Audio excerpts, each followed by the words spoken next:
is a presentation of Fox Sports. We are the Fourth. We are Ohio. The magic continued last night at Progressive Field. The 11th walk-off winner by the 9th different Indian.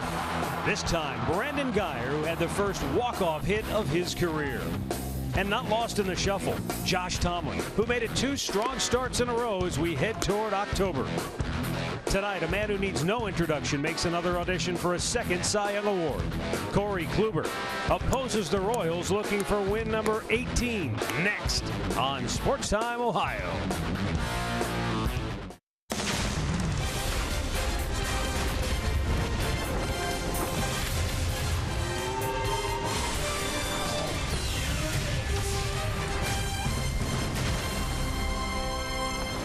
To quote the old beer commercial, does it get any better than this? A perfect night for baseball as the push for the playoffs continues in downtown Cleveland. Here tonight at Progressive Field, Corey Kluber on the hill for the Indians as they look to make it 2 in a row against the Kansas City Royals. Hi again, everyone. Matt Underwood alongside Rick Manning. Arch, the Indians had a tough time getting that first walk-off win of the year. But, man, once they got win number 1, they've just kept coming and coming. It's been nonstop, and they got walk-off number 11 last night since June 1st, and Brandon Guyer joins the party. They have had a lot of magic here. And in those 11 walk-offs, 3 times they stopped 3-game losing streaks this year. Here at home, they've won 7 against the Central Division walk-offs. So that's why they are 50-26 at home. They're a tick under 6 runs a ball game here. The magic number is now 6. All right, so when you look at the American League Cy Young Award race, it may be a 2-horse race. Rick Porcello may be the lead dog, but Corey Kluber is right there in his shadow. Well, there's some interesting numbers, and Corey Kluber has just been pitching his last 13 starts, 6 innings at least. He's 8-1 since the All-Star break. He just continues to throw the baseball. Good sliders, excellent fastball, and 8-2 against the Central Division. So Kluber name will be right there when it's all said and done. When you look at the other names, Porcello, of course, has 21 wins, but he gets a lot of run support. Tanaka, the best ERA. There's some great names up there, but Kluber will be in the top 3, I guarantee you. As special as the Cy Young Award win was for Corey Kluber, I bet you if you asked him, would you trade that for being a Game 1 starter in the playoffs? No question. He can't wait for October baseball. We'll be back with tonight's first pitch. Plus, we'll check in with Andre Knott to find out the state of the Indians bullpen, which has proved to be one of the real strengths of this ball club. Cleveland Indians baseball is brought to you by W.B. Mason, the official office supplier of the Cleveland Indians. By McDonald's, I'm loving it. And by your local Toyota dealers, visit buyatoyota.com. Toyota, let's go places.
getting set for Game 2 of their series at Progressive Field. After a walk-off win last night, the Tribe's magic number down to 6. Welcome into our Sports Time Ohio studio. I'm Ashley Collins. Indians currently 7 games still in front of the Tigers in the Central after Detroit also won last night, and some games that we'll keep an eye on for you tonight. The Tigers in action with the Twins. The Rangers' magic number to clinch the West is down to 2. And Boston leading Baltimore by 5 games. They'll be facing off tonight. So we'll keep you updated on those. Now we'll send it back out to Matt and Rick at Progressive Field. Thank you, Ashley. Look forward to your updates throughout the evening. The Indians getting ready to take the field tonight here against Kansas City. Starting pitching, certainly the story of last night with Josh Tomlin pitching very well. And tonight with Corey Kluber taking the mound. But behind the starting pitching, what many believe still gives the Indians an excellent opportunity to get into October and make a deep run is that bullpen. With more on that, let's go downstairs to Andre Knott. Well, Matt, you're dead on when you talk about why this team still is confident despite the injuries they've gone through. There was a sigh of relief to see Josh Tomlin pitch the way he did last night. But for Terry Francona and his staff, there is a sigh of relief for the guys out in this bullpen. Here's tonight's Hear Right Sounds of the game. You know, we've had different situations throughout the year. You know, Tomlin came to the pen for a little bit. He got hurt with his hamstring. You know, Sally went on the DL earlier in the year. You know, and you know we've been able to rally around it. You know, with the with Kleb and the different guys that we've brought up to be able to do that. So it's going to be no different now. You know, those guys are going to pick up the slack where we need it. And hopefully the bullpen can continue to do what it's doing and pick up the rest. It doesn't do us any good to look back on it or worry about it or complain about it. It's it's unfortunate. We've lost some really good arms, but. We've seen this team seems like it finds a way, and you're not going to have everybody at the end of the year, and it's unfortunate, but just I think everybody has a lot of confidence. We'll find a way to figure it out. Arch, the reality of pro sports is that when someone goes down, when injury befalls a teammate, it creates an opportunity for someone that you maybe weren't even thinking of, that you weren't counting on. But that opportunity is there for somebody. It happens every year. When you go through it, the Royals went through it a couple of years ago, and they went on the strength of their bullpen. And right now, I think that's what the Indians are trying to do. They're trying to get that same way. If you can get some length, you got bullpen guys that can pitch a couple of innings. Hey, you don't worry about them. Someone steps up, and no one feels sorry for you.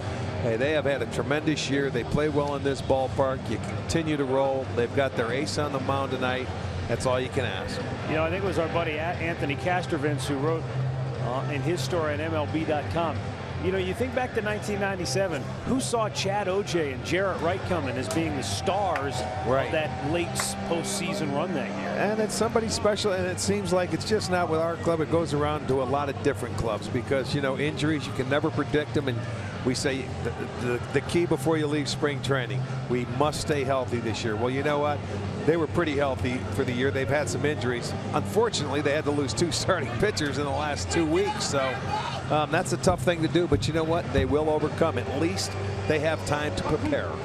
And Corey Kluber is ready to take the field. He leads the Indians out of the dugout against the Kansas City Royals. This is game 151. The Indians with a mark of 87-63, and the magic number to clinch the division is down to 6. The starting lineup that Kluber will face for the Royals under Ned Yost is brought to you by Spitzer Automotive. That man, Jarrod Dyson, will lead it off. Whit Merrifield batting second. Eric Hosmer will hit third. Kendry Morales, dangerous switch hitting DH hits cleanup. Salvador Perez, the heart and soul of that club, batting fifth. Alex Gordon is sixth. Then it's Alcides Escobar. Cheslor Cuthbert with 2 hits last night. And Billy Burns, a switch hitter in right field, gets the start batting ninth. And tonight's Northern Ohio Honda starting pitcher, Corey Kluber. Corey is 1-1 in his he made 3 starts against Kansas City this year, 1-1 and a .250 ERA. He has been dynamite since the All-Star break. We've given you the numbers, and you just 13 consecutive starts of 6 or more innings. He's 8-1 in his last 12 starts. That's since the break. He's 8-2 against the Central. He just continues to dominate, and you would expect him to go out there and keep you in the ball game like he does every time out there. And at home, he's been outstanding. He's 9-5 So let the numbers begin. And let's check out the defense brought to you by Jeep. That's behind Kluber tonight. Davis gets a start in left field. Naquin in center. Chisenhall right. It'll be Ramirez and Lindor on the left side of the infield. It'll be Kipnis and Napoli on the right. And Perez is doing the catching. Where did Sam Holbrook come from? He snuck in there. I don't know. He's taking over behind the plate, I guess, for Bill Welke. Paul Emmel at first, Scott Barry at second, Carlos Torres at third.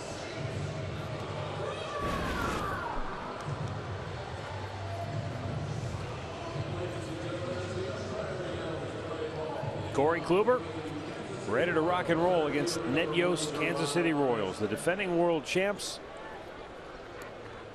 They've been a game bunch this year when you consider all that they have been through. Like every club, look, no team is immune to the injury bug. It has its way of rearing its head for everybody throughout the course of the season. Some teams can overcome, they can ride it out, weather the storm. Some teams can't. But Kansas City, despite their ups and downs, come in 3 games over 500 on the year. Jarrod Dyson taking again. It's quickly 0-2. Corey Kluber looking for his 18th win on the year. More importantly, he's trying to pitch his team to win number 88 on the season. A little high, 1-2. Corey has had great command his last 7 starts, 59 strikeouts, just 8 walks.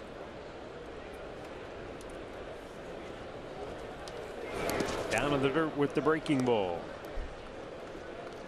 You know, you look at Corey's career numbers against Kansas City, and they almost mark his career. You know, that first start that was rough, and maybe they knocked him around a little bit, but as he figured things out, it's been a little tougher sledding for the Royals when they have faced him.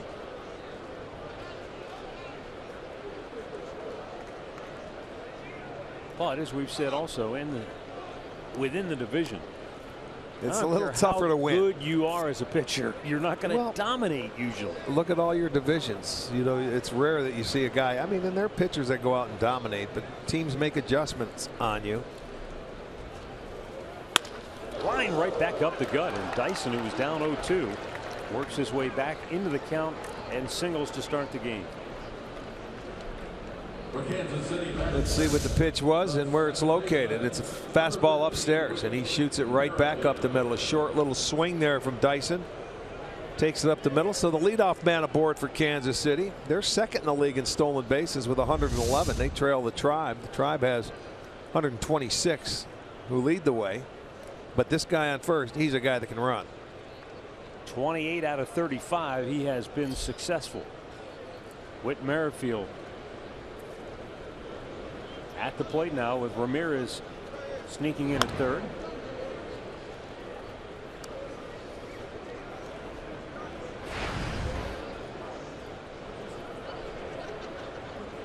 Merrifield was 0 for 4 last night. It snapped a 6-game road hitting streak.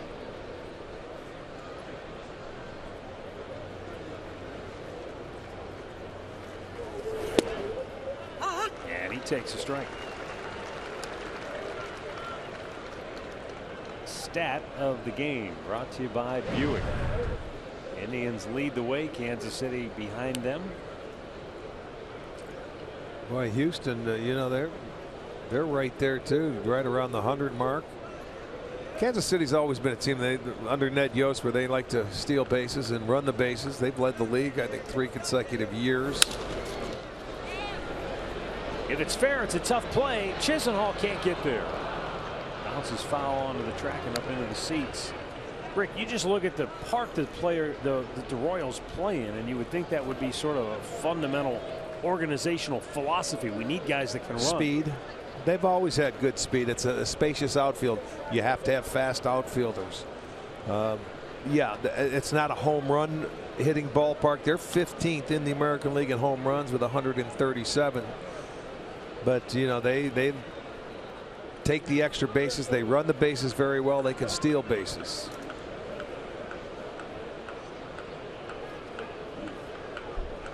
Now the 0-2.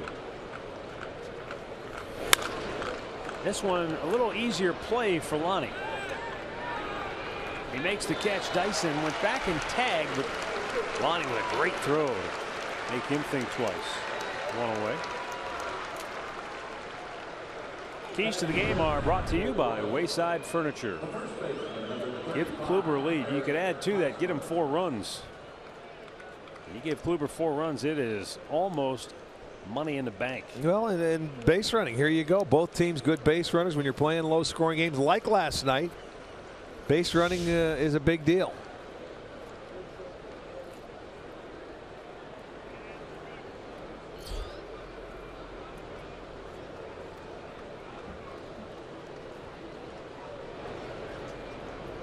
Here's Eric Hosmer. He was hitless last night. That doesn't happen very often with him. And a big swing and a miss. He's had a career year in homers and RBIs.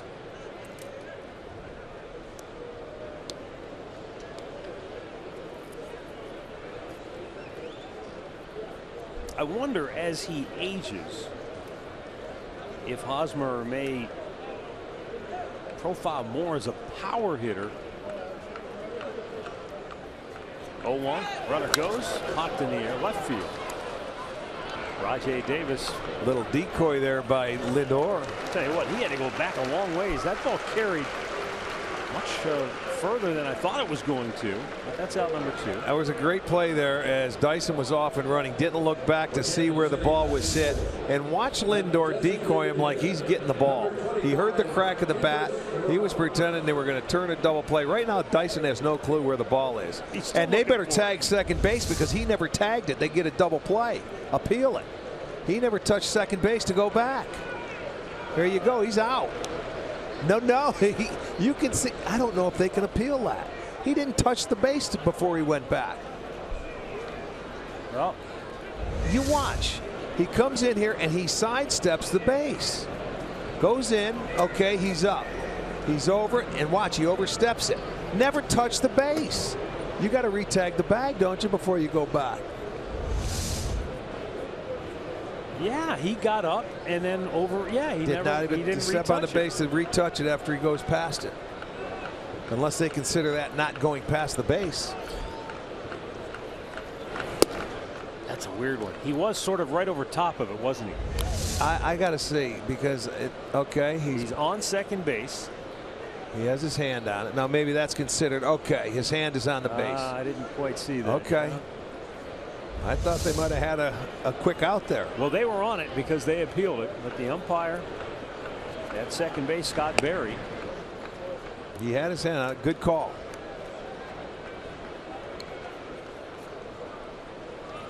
Yeah, I think Dyson was a little discombobulated because he couldn't find the ball. Didn't know where he never peeked back in to see. It was a straight steal, but Hosmer swung at the pitch. I didn't see his fingers on the bag. Kendry Morales was held to 1 hit last night, and on that hit it looked like he had a double, but Tyler Naquin made a terrific throw, and Jason Kipnis an even better tag to erase Morales, and it was just a long, loud single. This guy's been on a really good tear offensively. Runner goes. That's hit well. Deep right. Back is Lonnie. Still racing back. Makes the catch. 2 strides in front of the wall to end the inning. Allowed out to end the first. Well done by Chisenhall. Now the Indians are coming to bat.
Francona tonight, brought to you by Progressive. Carlos Santana will lead it off. He homered last night. Jason Kipnis bats second. Francisco Lindor will bat third. Mike Napoli, Jose Ramirez, Lonnie Chisnall in the middle. Then it's Rajai Davis, Tyler Naquin, and Roberto Perez. And our Hyundai starting pitcher is going to be Ian Kennedy. Has been on some kind of roll. This should be a good matchup tonight. In his last 8 starts, he's won 5. He's 5-0. A nice 2.52 ERA. His last loss came on July 25th against the Angels. He's 2-2 against the Indians. Now he's either been really good or he's been really bad. But he won his first one. It was here in this ballpark. He left leading 4-0, and the Royals beat the Indians 7-0. But when he gives them up, he can give it up a lot too. They've hit 8 home runs off him on the year out of his 31. Santana taking, and that's a called strike.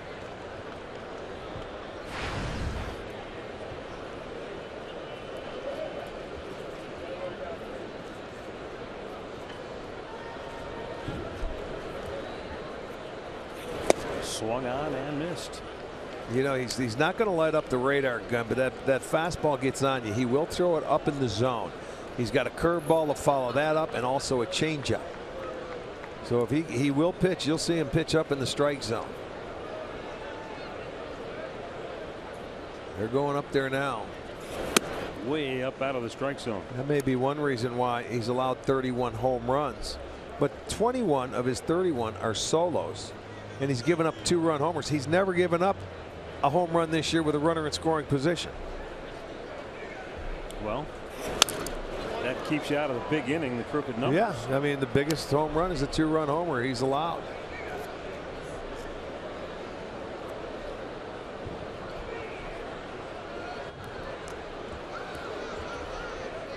Seven and 6 on the road.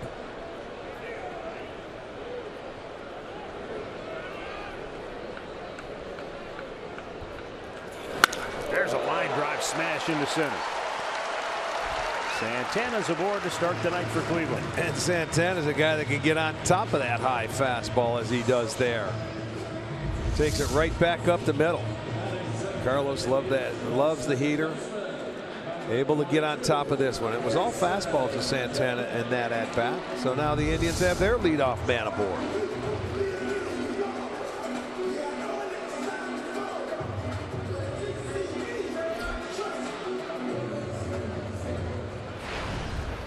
Jason Kipnis was 1 for 4 last night.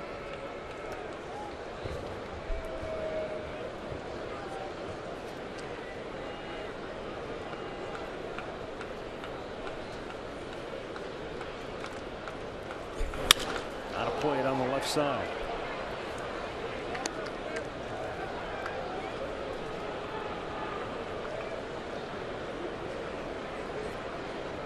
Jason's career high in home runs before this year was 17 3 years ago. He's blown by that with 22.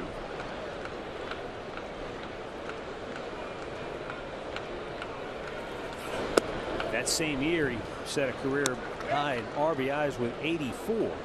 He's sitting here with 78. He's got a chance, you would think. Of course, that's not really something you can control a lot of times as a hitter. You have to have guys on base, preferably in scoring position. Always helps when the bottom part of the lineup gets on for you when you're hitting second. That's been a tough go as far as the bottom part of it getting on.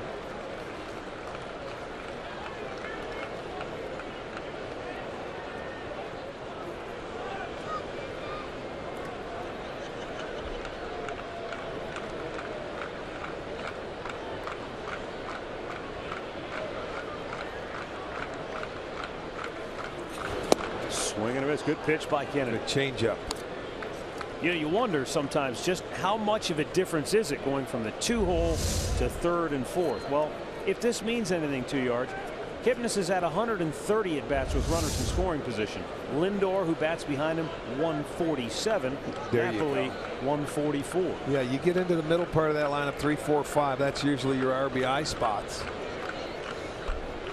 Figure an extra 20 at bats with guys in scoring position. But you think last year, a few more RBIs. Well, the right-handed bat of Napoli keeps him in the number 4 hole, and Kipnis, he was leading off last year, and he settled in the number 2 hole because You know, you had a little Rajai Davis in that leadoff spot. Santana was not put there until our second trip to Detroit. And, you know, it changes during the course of the year, but he's settled into the number 2 hole, and this has been 2, 3, 4, and now 5 with Ramirez.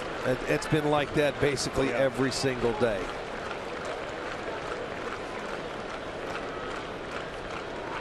Santana not running. The 3-2 is grounded right at the second baseman.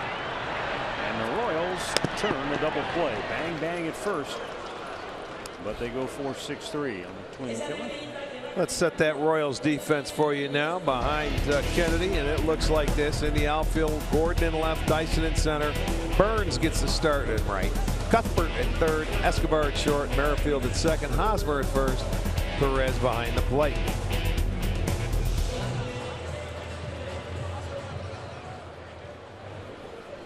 Now Francisco Lindor with the bases clean.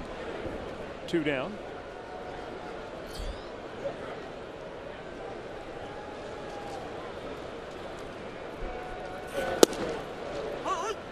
Interesting when you think about how the 2, 3, 4, and 5 spots in the order have come together, and it's been a real constant.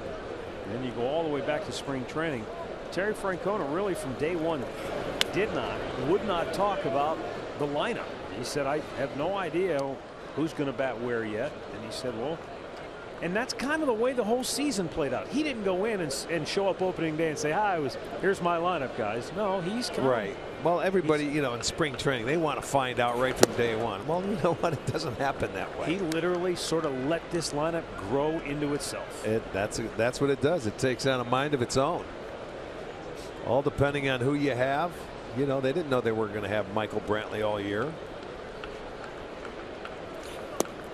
You know, interestingly enough, that probably caused Tito to pause and think, well, if we don't have Brantley, what do we do? If we do have him, what do we do? Right. And so in the interim, we've got to sort of step back just see who fits where. That's right. I think it fits pretty well. They're only second in the league in runs scored, 4th in average, 2nd in doubles, 10th in homers, number 1 in stolen bases. They're 4th in walks. I guess he knows a little something about what he's doing. Let's let him make it out. All right, we don't need to know. Just be happy when you see it on day one. The payoff pitch, and fouled off to the left by Lindor. But as all fans do, like armchair quarterbacks, they want this guy to hit here and everybody to go somewhere else. Everybody wants their own lineup and their own guy to hit in their own spot. That's what still makes this game great, is that you can have people down there in the seats, people at home watching, and they can all have their own opinions about who they think should hit where. Right. And there's nothing wrong with that. That's what makes the game awesome. And I think we need more of that in our game. I think we need to promote those conversations among the fans. They, you know, I used to hear about the olden days, you know, the Polo Grounds, Ebbets Field. There'd be arguments after the games. People would be literally like at each other's throats arguing because they were so passionate about the game. Just foul. And the decisions that the manager made and second guessing him, and you know, and yeah, it's not the same now. I mean, people are passionate about it, but not like then. Well, that's the key right there, the young fans. Engaging the young fans, not just to come and watch, but to really get to understand into the game and play the game. Make them a fan for life. 3-2 hit hard, but right at Whit Merrifield. And we've played an inning with no score in Cleveland.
With the MLB.com at-bat app, you can stay connected all season with radio broadcasts, video highlights, stats, news, and more. Download MLB.com at-bat, the #1 app for live baseball on your smartphone and tablet. Here in the second inning, Salvador Perez will lead off against Corey Kluber.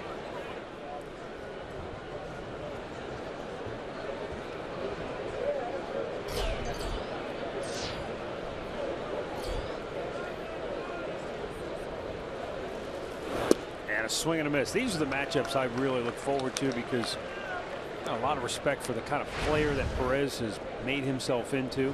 He's 5 for 31 against Kluber, so it's not like he's had a lot of success, but you know that probably galls him a little bit. He's going to dig in here and give you a good at bat. He faced a guy last night where he's had a ton of success against Tomlin. Yeah. You know, got that base hit, and then Josh goes out there and gets a couple of big outs.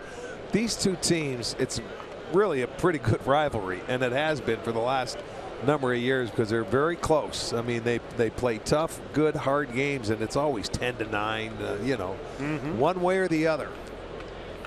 The Indians have had their way. They've won their last 6 in this ballpark. Struck him out on 3 pitches. Corey Kluber maintains the upper hand against Sal Perez, 1 away. Again, it comes when you're ahead in the count, and now you're going to drop that good slider that's out of the strike zone and get Perez to swing and chase his pitch out of the zone. Great pitch by Kluber. Tight spin. Well, that's what you look for when you're the hitter, that little dot on the baseball. But you know what? Once you see it, it's tough to lay off of it. You've already committed. Yeah. Kluber, one of the best sliders in the game. And Alex Gordon couldn't help himself. He went too far, strike 1. You know, they always say sometimes if you've got a great changeup, your changeup might be taken away from you when you're facing, say, a right-handed batter if you're a right-handed pitcher. But when you're a slider pitcher or hard cutter like Kluber, you can still use it, and it might even be more effective against lefties than it is against righties. Yeah, you're moving it in off them. Good changeups. I love the changeups. They threw a boatload of them last night to the Indians. Between Volquez and you know, Herrera, those guys, they have great changeups. But the slider and Kluber is one of the best. I think we're seeing more and more pitchers who are getting away from that. Maybe that was an antiquated idea that, well, you can't take, you know, if you bat left-handers against a lefter with a good changeup, it takes his changeup away from him. No, that shouldn't be the case. Not anymore. A little bit high. Tempting pitch, but Gordon able to lay off. Mike Clevenger in the middle there. Trevor Bauer, Matt Quatraro, the hitting coach on your right, the assistant hitting coach. 2-2. And that one just kind of faded off to the right. Still searching for the fastball command. Sometimes it takes him a little bit to get it, but when he does, he gets in that groove.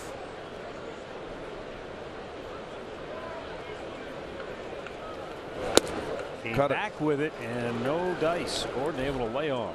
Good at bat by Gordon to lay off.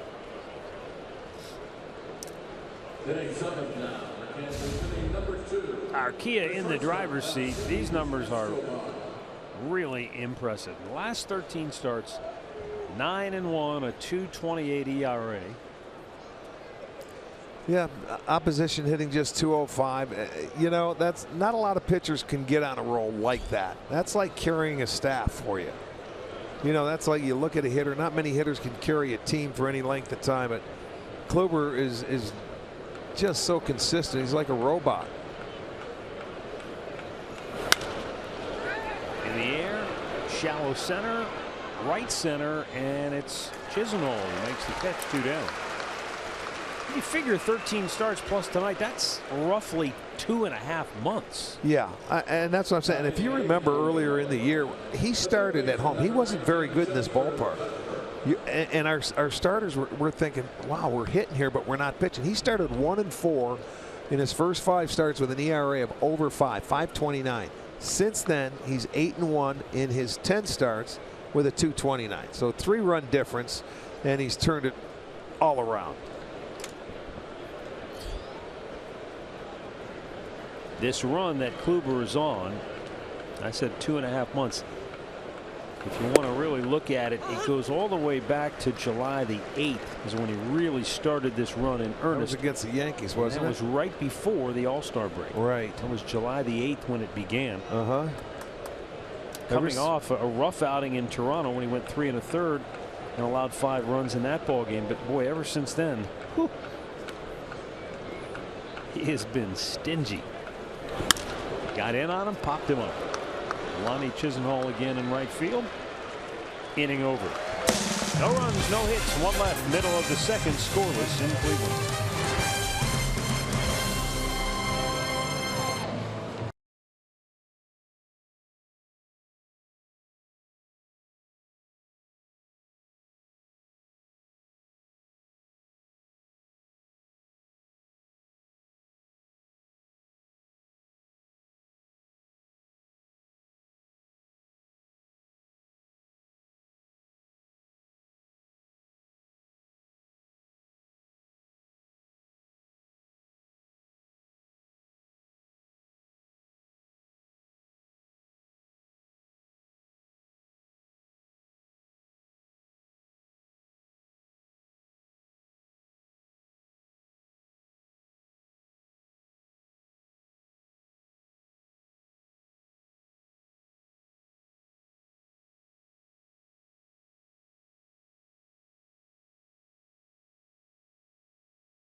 Inning. Those fans are waiting for a home run ball out on the porch. Perhaps Mike Napoli can oblige them. He's hit 34 on the year, and quite a few of them have gone beyond the porch. I was going to say they better move back. They might want to be outside the park. Go out there, go through the gates. That's usually where he hits them. Ian Kennedy has surrendered 31 homers on the year. Swing and a miss. Kennedy, like most pitchers, will tell you his fastball is the most important pitch. Everything else works off of his fastball, but then he'll also say that what secondary pitch is his best depends on the night, sometimes depends on the batter. This one's sky high to center. Dyson has that one away. You know, some nights it might be the changeup is really good. Some nights it might be the breaking ball. It just depends, you know. The feel. It's all the feel you have that night on that pitch. That was the changeup that he was able to get Napoli on. He threw about just an 89 mile-an-hour fastball. Nothing. He's about 91, 92 tops. And then he came right back with about an 83 mile-an-hour changeup to get him to pop up. I think I've seen one slider from him, and not a curveball yet. High fastball.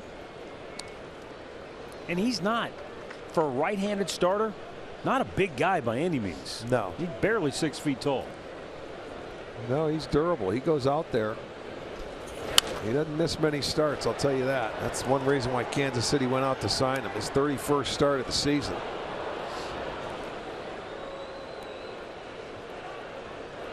They signed him to a 5-year deal back in January. So he's going to be here a while. But he can opt out after 2 years. That's one of those contracts that they're giving up now. Yeah, and I don't know the ins and outs, and I don't understand the benefit. I guess if he does really well, he can say, man, I'm going to make more somewhere else. Exactly. If he pitches poorly, though, the club's kind of on the hook.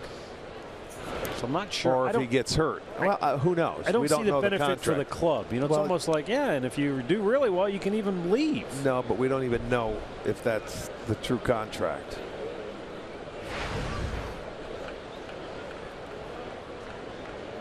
Now the 2-2 on its way.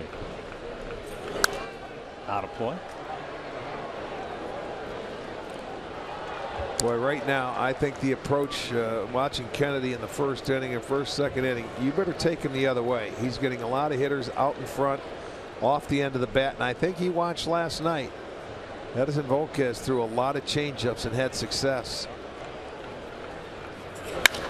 There's a hammer shot right field. That'll go to the wall. Billy Burns grabs it with a bare hand, but no chance to get Ramirez, who's in standing with a one-out double. Well, the minute you think you can get a fastball by this guy, you better think twice, because he just dropped the head, and that's number 40. Look at that. That's down and in, and he just smoked it. Quick hands through the hitting area. Down into the corner, his 40th double, and now a chance with a runner in scoring position. So another nice swing by Ramirez. And an RBI opportunity for Lonnie Chisenhall as Jose Ramirez has reached that. There's something magical about certain numbers in baseball. You get to 40 doubles. That's special. That's impressive. Yeah, it is.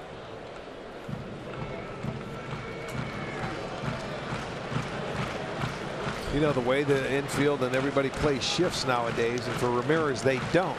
You pretty much have to use the whole field. You know, they'll be over on one side of the field for you, waiting for you to hit it into the zone.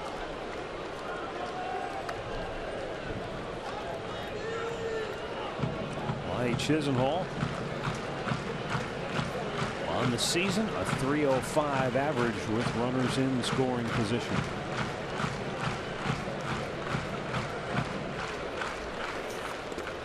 Down in the dirt. I don't think he went. Oh, close.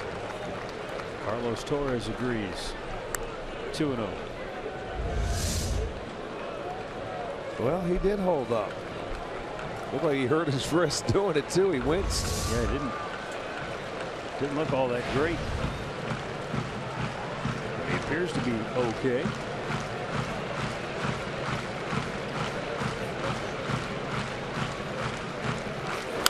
Out of play left side.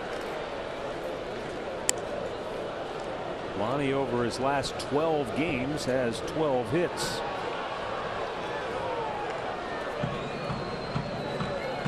Well, going to need a hit here to see if the Indians can jump on top again tonight.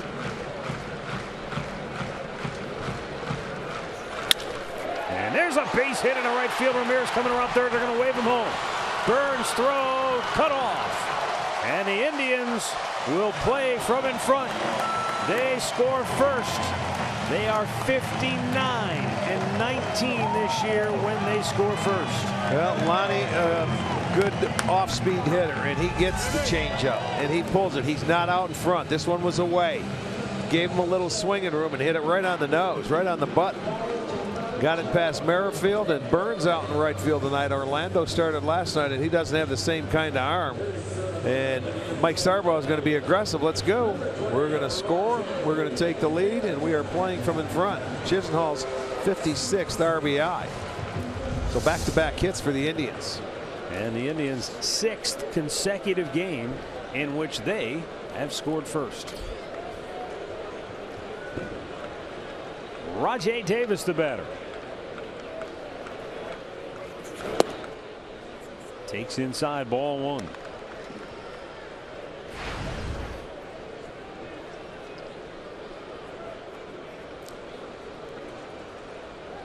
Boy, Kennedy in his last 8 starts with runners in scoring position, hitters were just 3 for 31.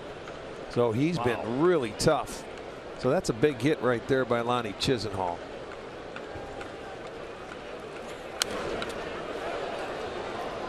A lot of times when the Tribe gets one early, they seem to relax a little bit. And they go to Hackett.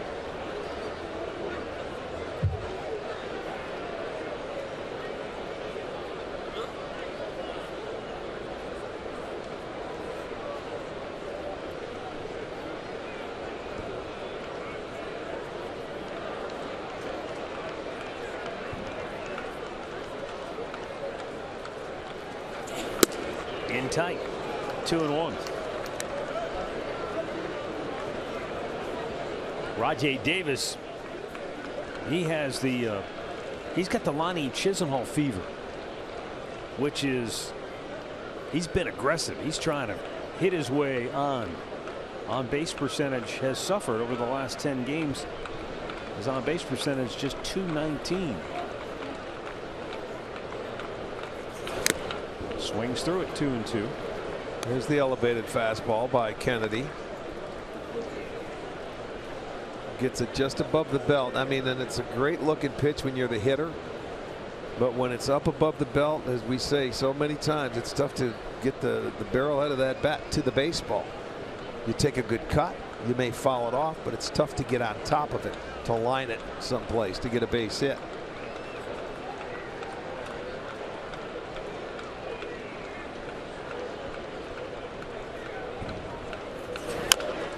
Slowly chopped to third. Cuthbert able to throw him out. 2 away. Chisenhall in the scoring position now for Tyler Naquin. Well, you can purchase your 2017 Indians tickets now, and you'll get priority access to all postseason games this year, plus opening day priority next year, team shop discounts, much more. Visit Indians.com postseason for full details. Postseason right around the corner. Game 151. Yeah, there's only here tonight. Not many games. What, 11 after tonight? Season will end a week from Sunday. Yeah, only 4 more here at home for the regular season.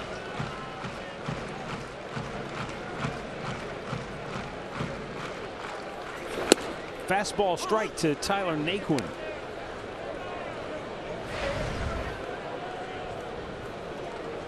Naquin trying to deliver here. At home, Tyler's batted .338 on the year. Swings through that high fastball, and it's 0-2. Attack the weakness, and this is going to be on our Nissan pitch tracker. The fastball above the belt is a spot for Naquin that people know that's where he can be pitched.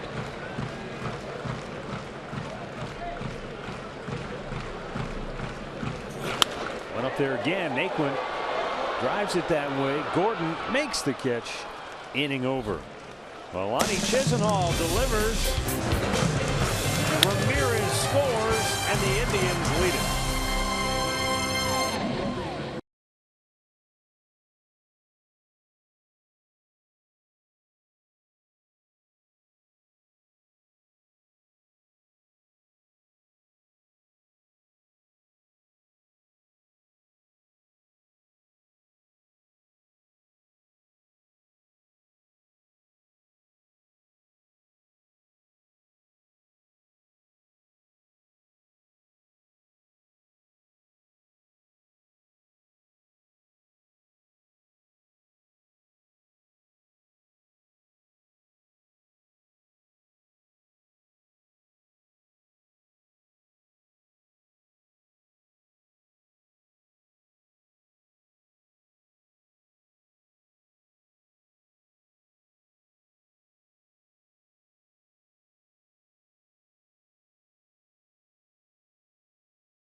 Enjoy a cold one tonight. To stay tuned later in the game.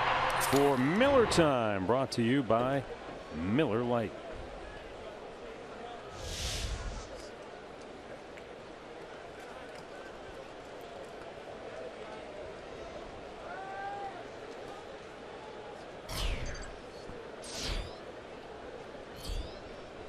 Billy Burns, the number 9 hitter in the lineup, leading off, and he takes a first pitch strike.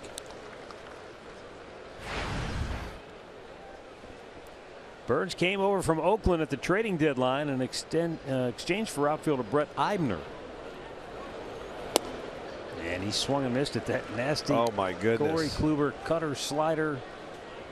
Well, Burns is a guy that likes to slap it and go the other way. He's on the plate, but look at that little cutter. He's trying to shoo it away. He can't hit that pitch. And that one got him looking. Second strikeout for Kluber. Watch the movement on this. Yeah, this is unbelievable. After throwing that little breaking ball cutter down and in, he throws that two-seamer up and away in our Indiana Wesleyan University pitch tracker. Great movement.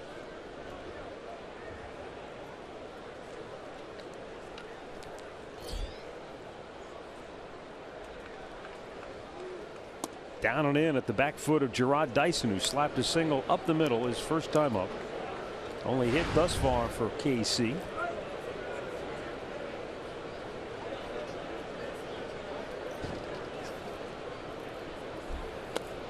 He went around. It's 0-2. Looked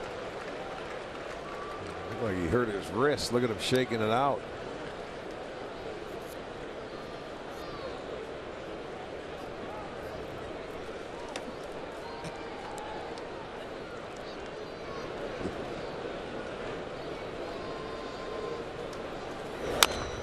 There's a chopper to first. Napoli, an easy play. 2 down.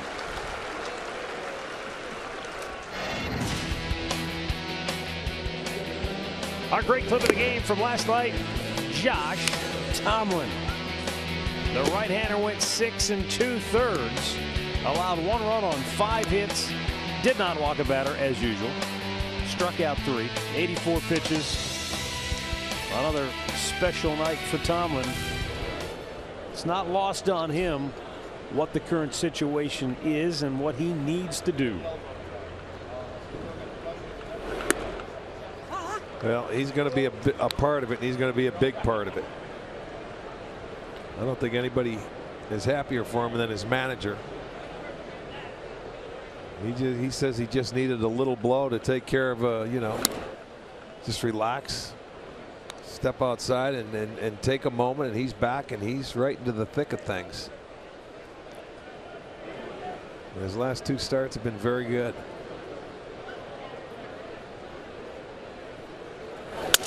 Broken bat, fair.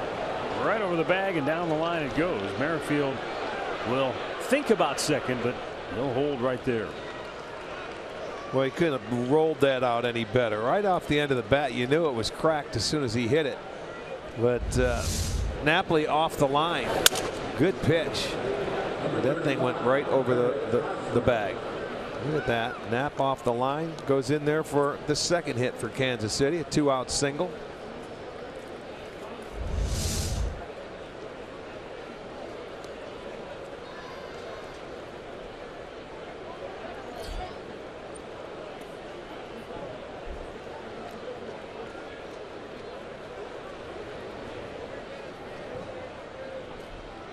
Eric Hosmer applied to deep left, and opposite field off the bat looked like just a harmless pop-up, but it carried all the way to the warning track. Well, he gets good extension. He's a little bit off the plate. He takes up a lot of the batter's box, and he likes to extend the arms, and he's got great power from the center field over to left center. He can hit them all over the place.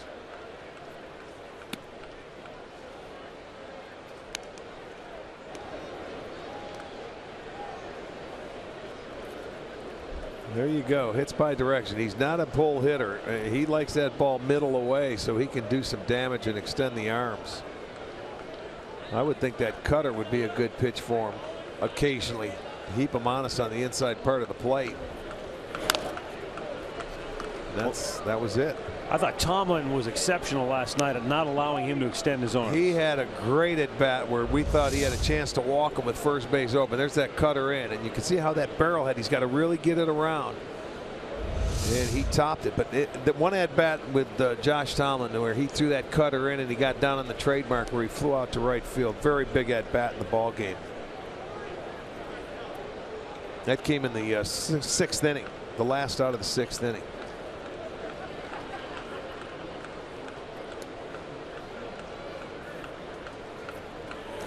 It's hit hard in the hole and almost picked off Merrifield, who had to hurdle it.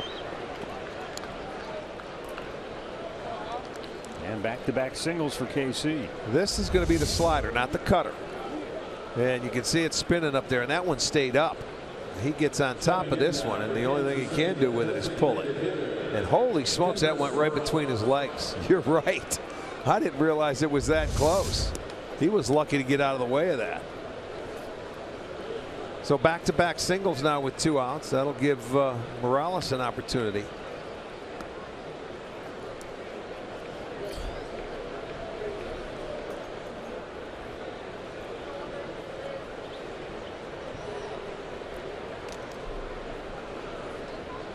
Kendry Morales, he sent one to deep right and ended the first inning, and Lonnie Chisenhall was on the dead run when he made the catch.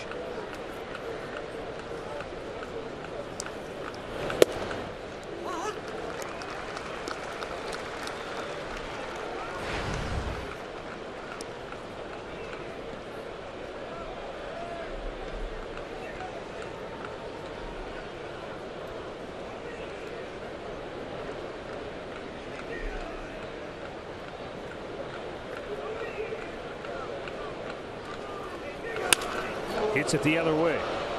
Charging is Davis. Coming around third. Merrifield will try to score the throw way offline, and the Royals have tied the game. Well, this guy's been red hot. He has the most RBIs of anybody since early September. And he comes up big with 2 outs. That's 3 straight singles. And watch this ball leak out over the plate. They want it in, and that ball went right there, dead middle. And the way he's swinging, that's not a good place. He smokes a line drive. Davis comes up with it. He tried to throw it all the way in the air to home plate, but it's way offline. So not a chance for Merrifield. Don't think he would have had one anyway. So they have a tie game now. He's trying to stop the bleeding here. 3 straight hits. And now Sal Perez, who struck out on 3 pitches his first time up. And he fouls that one straight back. You can almost see that Perez is taking the mindset up there. Look, I know this guy. I haven't had a lot of success against him. I'm not going to let him get ahead in the count. So he's been aggressive early. And we've seen hitters from time to time have success against Corey by being aggressive early in counts. Well, one year Kluber was, I think, 4-0 against him. Could have been 5-0. The next year they came back. It was just a couple of years ago. And they started hitting them all over the ballpark because they got aggressive, knowing that this guy's going to throw nothing but strikes.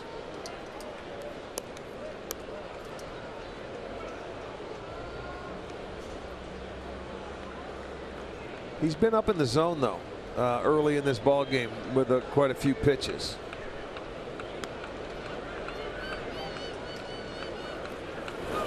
Right back up the middle, and the Royals take the lead. 4 straight 2-out singles for Kansas City, and the Royals lead it 2-1. And this is going to be the breaking ball. So Hosmer got the curveball, and right now Perez gets it. So a couple of 2-out singles on the breaking ball by both those hitters. That one, it stayed up a little bit. Look at him. He knocked the hat off the head of Kluber. Kluber went up to get that ball, and he straightened the bill on his own cap.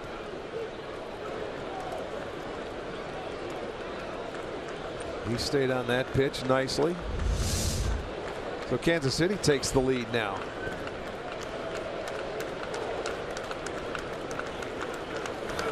And Alex Gordon waves at a fastball, let her high.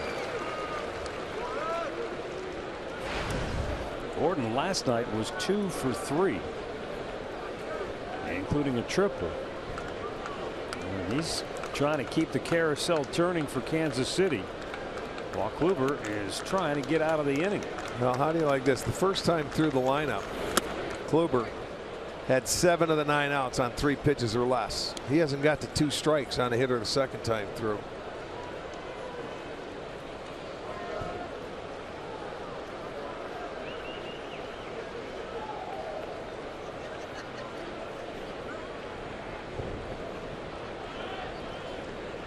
Kansas City, a team they don't walk much, last in the league in walks. They get up there, they swing the bat. They try and hit you out of there. They don't walk you. I mean, they'll take it. It's if funny you're how going to give it to them. home run teams, home run hitting teams are usually walks, strikeouts, home runs. Right. Teams like Kansas All or City, nothing. they're manufacturing, but they don't walk, which is They want to get you early in the count. They're a team that tries to get you early. They don't strike out a lot. They don't walk a lot, but they do. They can find a way to hit you, and they seem to score when they can. the flip side of that is that you can probably make a lot of easy outs, and there are nights where you probably don't look good offensively. Yeah, just don't generate. Absolutely. Much. Well, you know what? They've got 4 hits. They got 2 runs, and still runners at first and second. Kluber deals, and a foul right back. That's what I'm talking about. You know, 4 consecutive hits, but you watch it. There's a little breaking ball away. There's the hanging breaking ball. The Hosmer kept it going. There's a fastball that leaked out over the plate to Morales, and there's Perez gets the other breaking ball right there. So it's been a little bit of everything.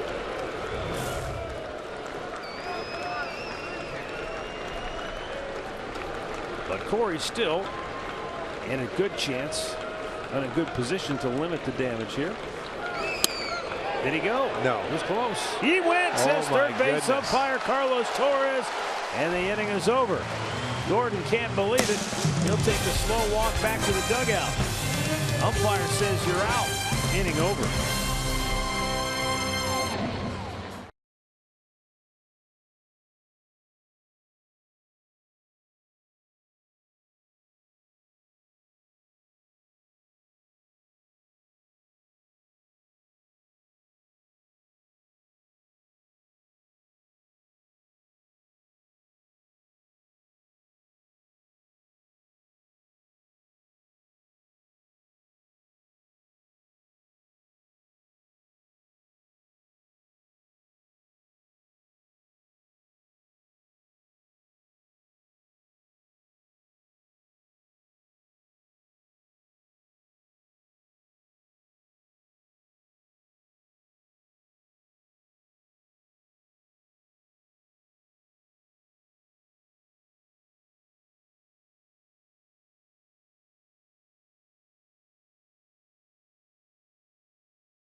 Saturday for Fan Appreciation Night as the Indians will take on the Chicago White Sox.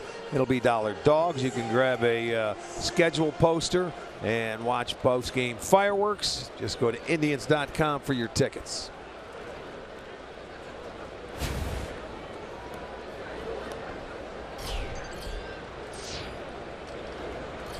Roberto Perez will lead off the home half of the third for Cleveland. He is 0 for 2 against Kansas City pitching so far in the series. Takes a little low ball 1. Now Ian Kennedy now working with a 1-run lead.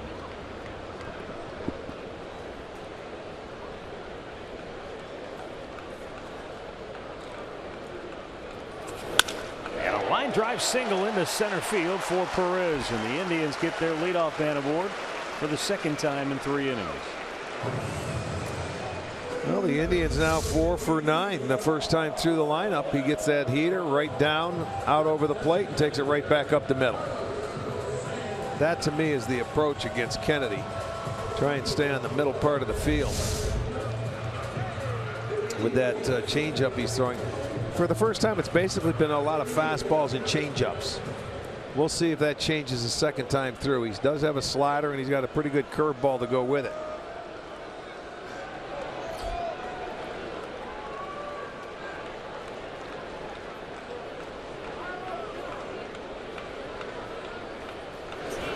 Breaking ball to Santana, misses down and in.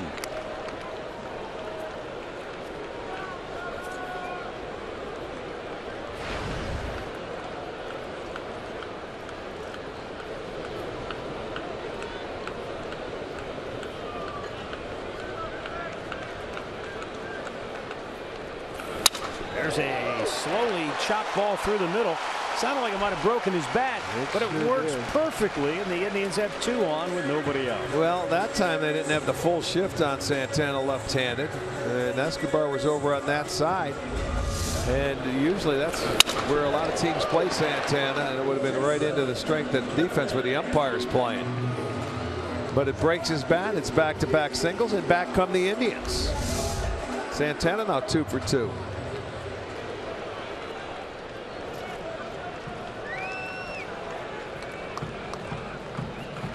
Jason Kipnis grounded into a double play his first time up. That was on a 3-2 pitch.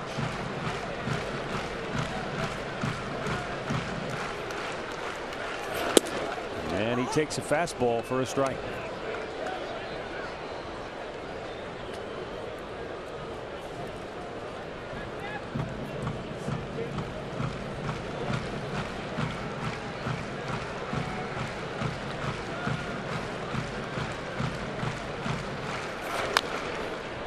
That foul over toward the KC dugout, and he's in the hole 0-2.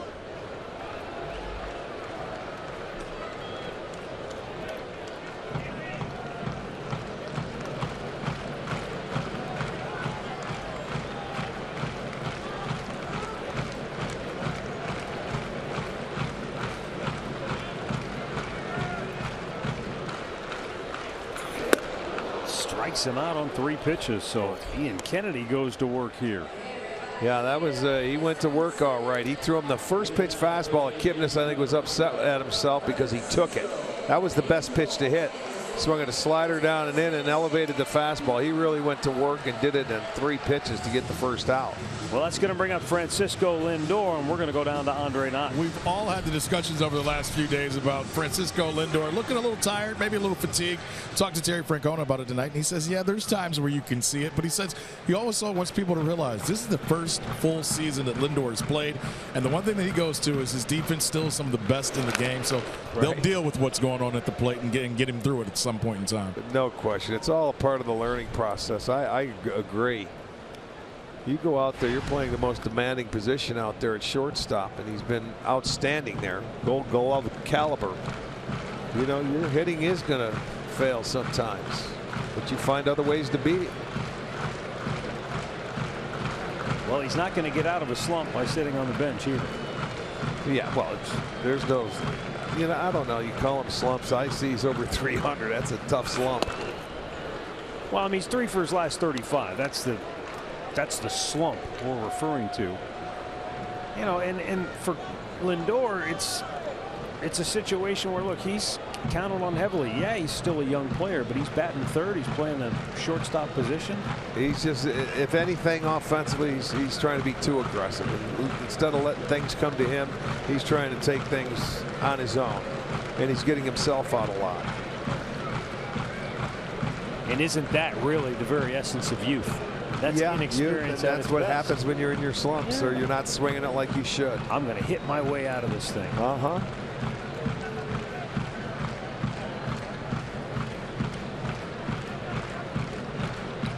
The 1-1. Missed inside. 2 balls and a strike.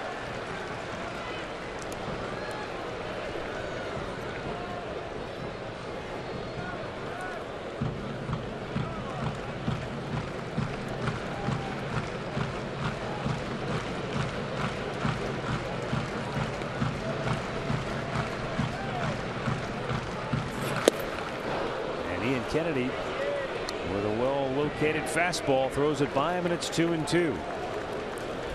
Well, it's just that fastball. Perez wants it away. It's right there, man. I mean, it's right down the middle. And he comes up empty. And a lot of times he's tried to go upstairs with pitches. He's followed it up with a changeup. And that's what Kennedy's looking for here, a ground ball.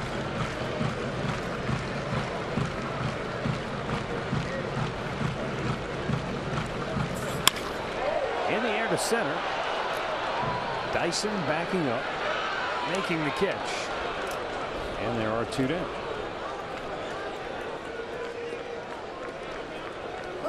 The injury report tonight, courtesy of the attorneys at Elk and Elk. Ian Kinsler, day-to-day with concussion symptoms. Victor Martinez, day-to-day with a right knee.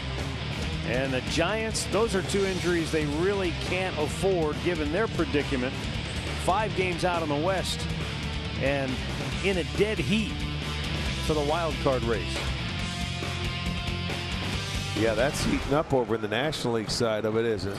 3 teams tied going in, but I see the Cardinals lost today already. Well, they got destroyed today, 11-1 at the hands of the Rockies.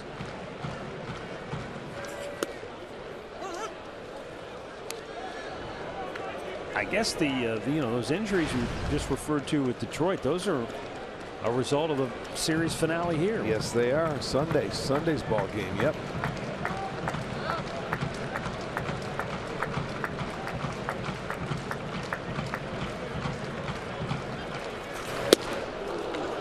Two.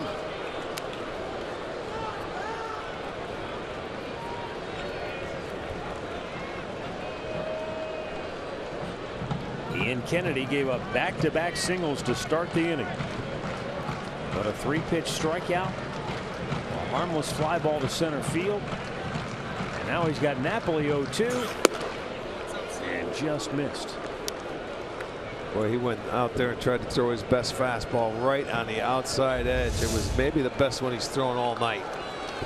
And wanted a little comeback, and you can see he's hopping up after it, but it was a little off the plate.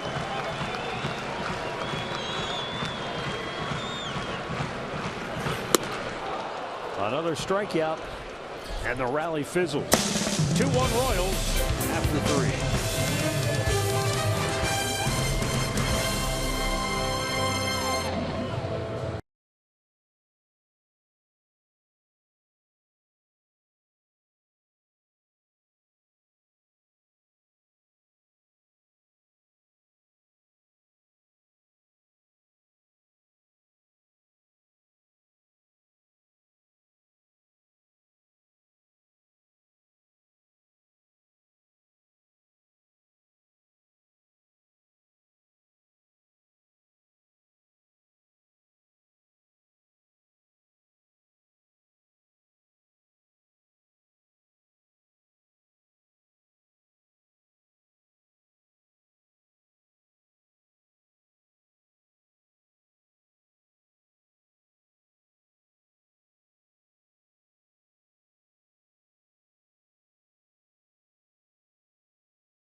Brad Mills before the ball game about that play that he made last night in the ball game. Well, he made it because he was in position. It came right off the wall to him where he was in throwing position. He came in, and Brad Mills is the outfield instructor, and you know he's had to work a lot with Tyler on the course through the course of this year, and it's still an ongoing process. There's been times where he's played deep, he's played shallow. You know, they got to find that happy medium where he feels comfortable out there playing and gets to know the hitters and your pitchers. Swing and a miss by Alcides Escobar. Fly to right, his only time up. Well, and to your point, it's not always sunshine and rainbows. There was a play last night where he went into a dive, didn't get the greatest jump, kind of moved laterally, and then came in and dove, and the ball got by him and went all the way for a triple. But they got out of it, you know, where he didn't score. It's more the angle, how he broke, you know, and that's something that's instinct. You got to feel that as a player. I mean, a guy can coach you and tell you how to do it, but if you don't see it in your own eyes and know what to do and get the feel, you have to learn that. That's something that only person that can do that is you. Now the 2-2 pitch. Swung on and missed. Down goes Alcides Escobar. Strikeout number 4 for Corey Kluber. Well, this is the other play we were talking about. You see him, he goes sideways and then starts to break in. So it took him 3 or 4 steps where, in my opinion, I think if he gets a good jump and comes in like he could have, because it was a curveball, he wasn't going to smoke it or drive it. It wasn't a fastball. If he reads that off the bat, he might have been able to catch that ball standing up. I've really enjoyed watching him play this year. You know, we made mention of the fact that early in the season it had been some time since the Indians had a player who made his major league debut on opening day. You know, with no prior big league experience, not a single day had he been up with the big league club, and yet he played so well. He won a job by the way he played in spring training, and with no experience whatsoever. Now, he did have to go down for a little bit after the start of the year. That's quite all right. It wasn't long. But I think his attitude's been exemplary. He's put the work in.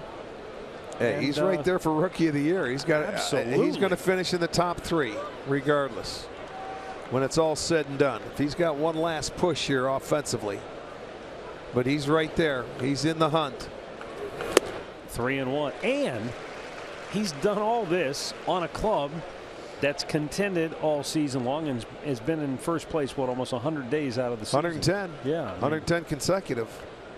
That's not easy to do. You know, sometimes a young player, a rookie, might break in on a second division club where there's not a lot of expectations. A little different story when you've got to win every night.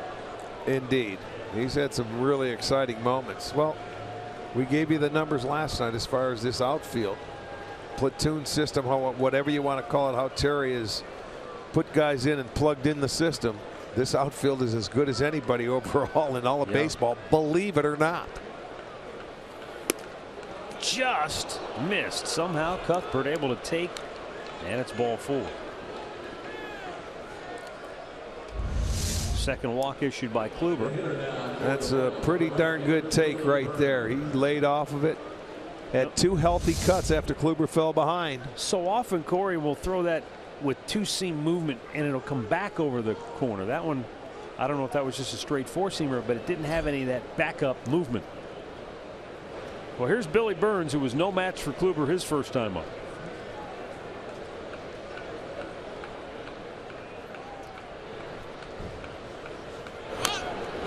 And Nussey tried to bunt. That's foul. Looked like it got him in the batter's box. They're trying to ask and say that it hit him when he was out of the box. Home plate umpire watch telling them that it got a double hit the bat. Yeah. Well, that's a foul ball. It hit the bat again when he was in the batter's box.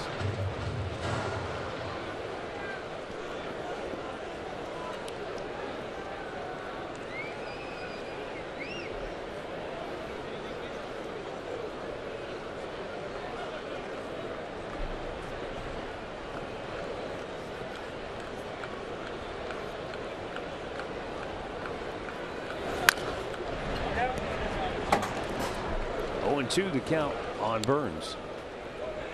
Well, and again, in the first 2 pitches, he's been able to come inside on Burns as he did his first at bat. Then he threw the big 2-seamer to get him away on 3 pitches. He's down on the count again, 0-2. See what Kluber does here. Just over 60 pitches on the night, and 43 of the 61 have been strikes. Stayed inside. Foul ball. Now some birthday wishes tonight. Francesca Salvo celebrating her 14th birthday in Concord Township. All right, way to go. Happy birthday. Hey, I've got one for Ralph Anderson, big Tribe fan. He's turning 84 today and also celebrating his 50th anniversary. So Ralph, happy birthday and happy anniversary in Canton, Ohio. And Trinity and Rob Snyder celebrating their 12th anniversary tonight as well. The 0-2 on its way to Billy Burns. Checks, it was a little high.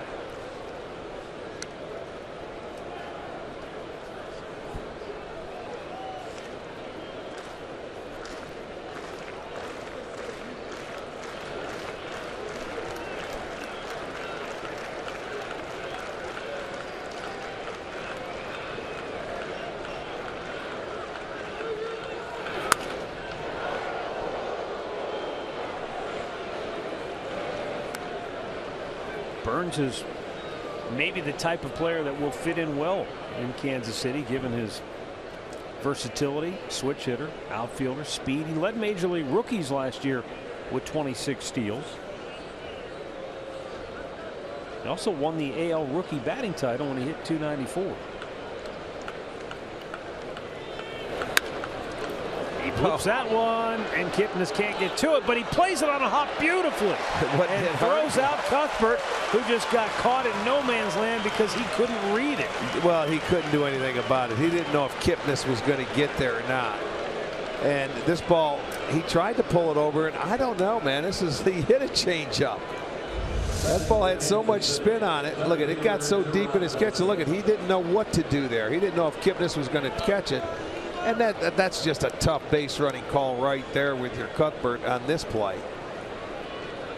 The only thing you could have done if you were going to get to second base was take off as soon as he hit it. That's the only way you would have been on second. And you didn't want to do that because if he catches it, now you're doubled off. So that's the question I want to ask you. And granted, I understand not every situation is the same. But is there a worse sin to commit as a base runner, being doubled off or not getting there and getting forced out on a play like that? No, that's not bad. You got to make sure. You never want to get doubled off because you keep the inning going. Tell Burns he's going to have to hit it a little harder or farther. Don't make that decision on me. Oh, they got him picked. See? Napoli to Lindor, and the tag slapped on him. Now, Burns did not exactly have himself a very good inning. But the Royals still lead it 2-1.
As they head to the bottom of the 4th inning, welcome back into our Sports Time Ohio studios here in downtown Cleveland. Mariners playing host to the Blue Jays earlier today in Seattle. An extra innings, bottom of the 12th. Robinson Cano sac fly out to left field would give Seattle a 2-1 win today in 12 innings. Wild card, Toronto leading the AL by a half game now. Mariners back 2.5. Guys, back out to you. Well, it's still wide open in many regards. It seems like Detroit and Houston have to feel good about their chances because Toronto, Baltimore, Boston, they've got to play each other going down the stretch. Toronto ends the season in Boston with 3. So there you go. So it is wide open, man. Yeah, there's still a lot of baseball left. It doesn't seem like it, but for those teams there sure is. And you talk about scoreboard watching. That was a good game because Toronto tied it up in the 9th inning at 1-1 before they went into extras and lost it. Jose Ramirez doubled and scored the Tribe's only run in the 2nd. The Yanks one deep right. And it hits right at the base of the wall, right to Burns. And Ramirez has another double, number 41.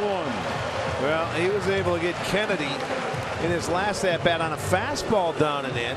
This time he hits the breaking ball, and it hits the base of the wall. Burns played this ball pretty well, but that's the breaking ball down, and Ramirez hits that as well. But he sneaks into second base. He will get his 2nd double. That's number 41. And again, they're going to have a lot of opportunities for the tying run. They had the first 2 guys on in last inning, and Kennedy buckled down, was able to get Kipnis, Lindor, and Napoli in order.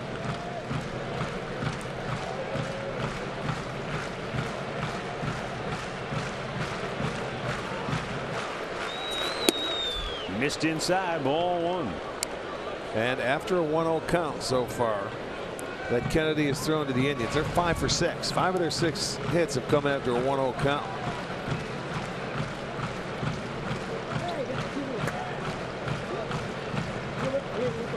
Lonnie ripped a single into right field that drove home Ramirez in the 2nd inning. Will we have a replay? Foul back, 1-1. He went up with that high fastball. Last time Lonnie hit a changeup and pulled it into right field. That was with 1 out back in the 2nd inning. So Santana has a pair of hits. Ramirez has a pair of doubles. Chisenhall has the RBI single, and Perez has the other hit. So they have 6 hits. But Kennedy has been tough when he's had to be.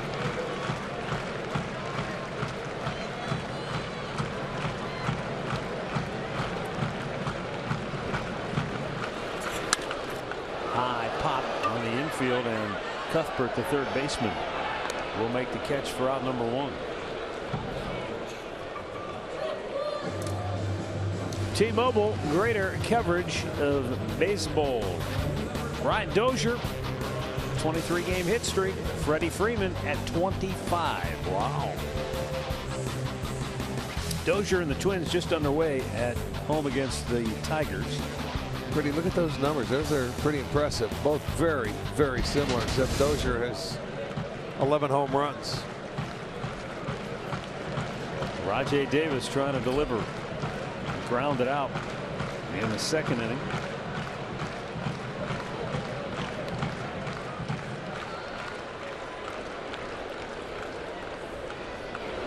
Ian Kennedy was a 1st-round pick of the Yankees back in '06.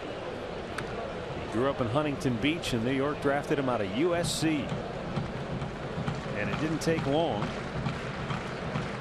1 year later, he was in the big leagues. Regardless of what you think about yourself and what plans you make as far as how fast your career is going to advance, he probably didn't envision himself getting to the big leagues maybe quite that quickly, because he had already planned to get married October 6th of 2007. And the next thing you know, he's on the big league club, and they're in the playoffs against the Indians in the division series. Yeah. Well, you have to push this back a little bit, honey. Joe Torre said at the time, he goes, I hope his wife's understanding. As it turned out, it was an off day in the series, so he didn't have to worry about missing any of the action. They got married in St. Louis and rejoined the team, and were there for all the postseason action. Although the Indians eliminated New York at Yankee Stadium, thus ending the Joe Torre era. 2-0 pitch in there for a strike. A couple years later, his wife gave birth to their first child, and the very next day he threw his first big league shutout against the then National League champion Philadelphia Phillies. And then he was involved in that monster trade after the 09 season. Been outside. I don't even know if I can remember all the pieces and who went where, but Curtis Granderson ended up with the Yankees, going from Detroit. Edwin Jackson and Ian Kennedy ended up with the D-backs. Max Scherzer and Daniel Schlereth, Austin Jackson and Phil Koch all ended up with the Tigers. Swing and a miss. It's a full count. That was the pitch he was able to retire Davis on the last time up, the changeup. This time he swings and misses on the 3-1 count. This is down. That's a good changeup. Good spot for the changeup. Been able to throw the high fastball. It's a good compliment.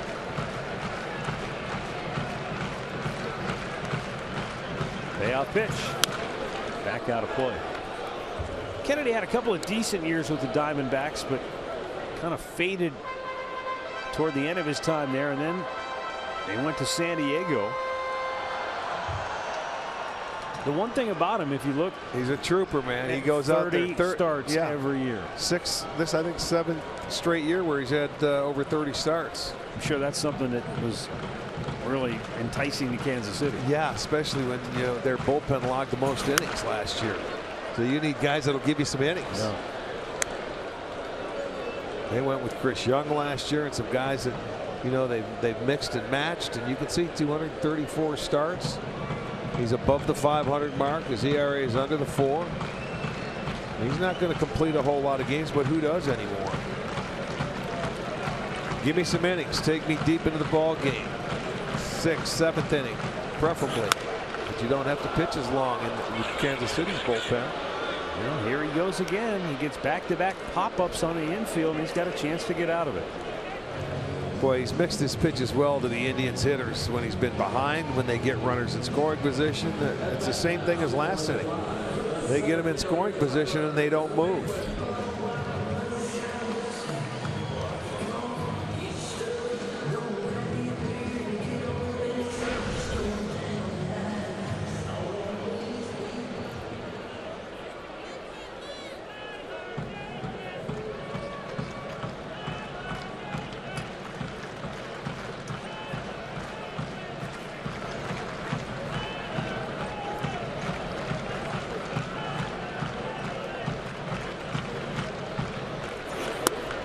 Upstairs.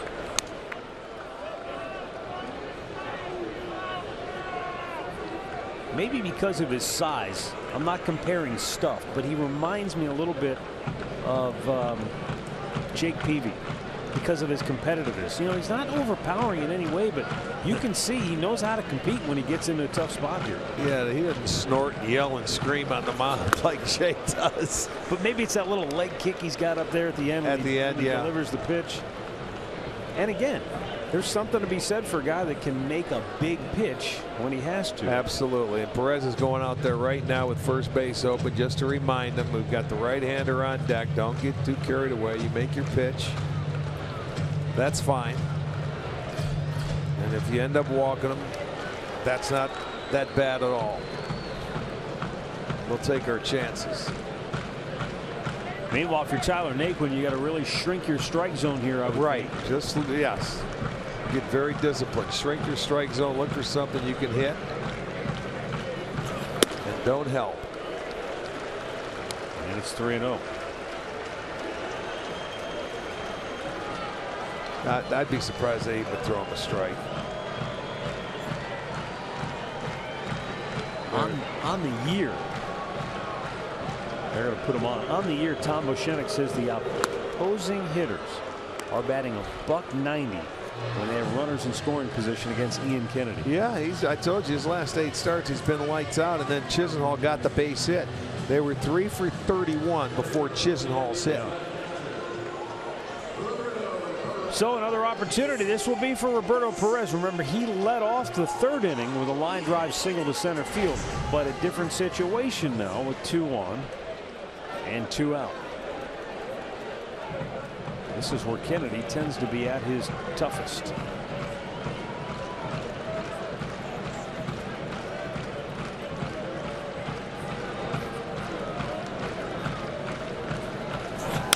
Right back up the middle, but he slows it down, and Escobar throws him out.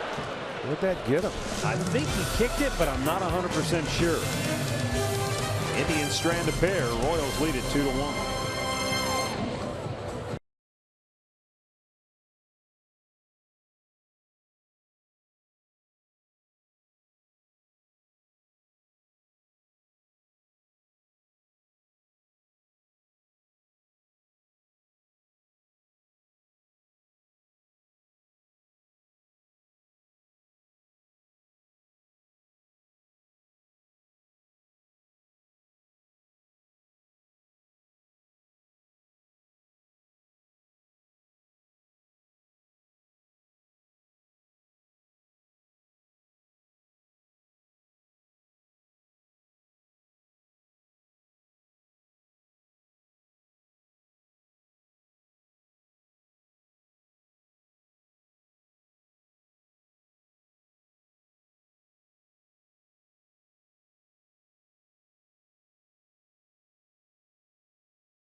Cleveland Indians baseball is brought to you by Levin Furniture. For the best deals on furniture and mattresses, shop Levin's. By your Northern Ohio Honda dealers. And by the Cleveland Clinic. Access anytime, anywhere.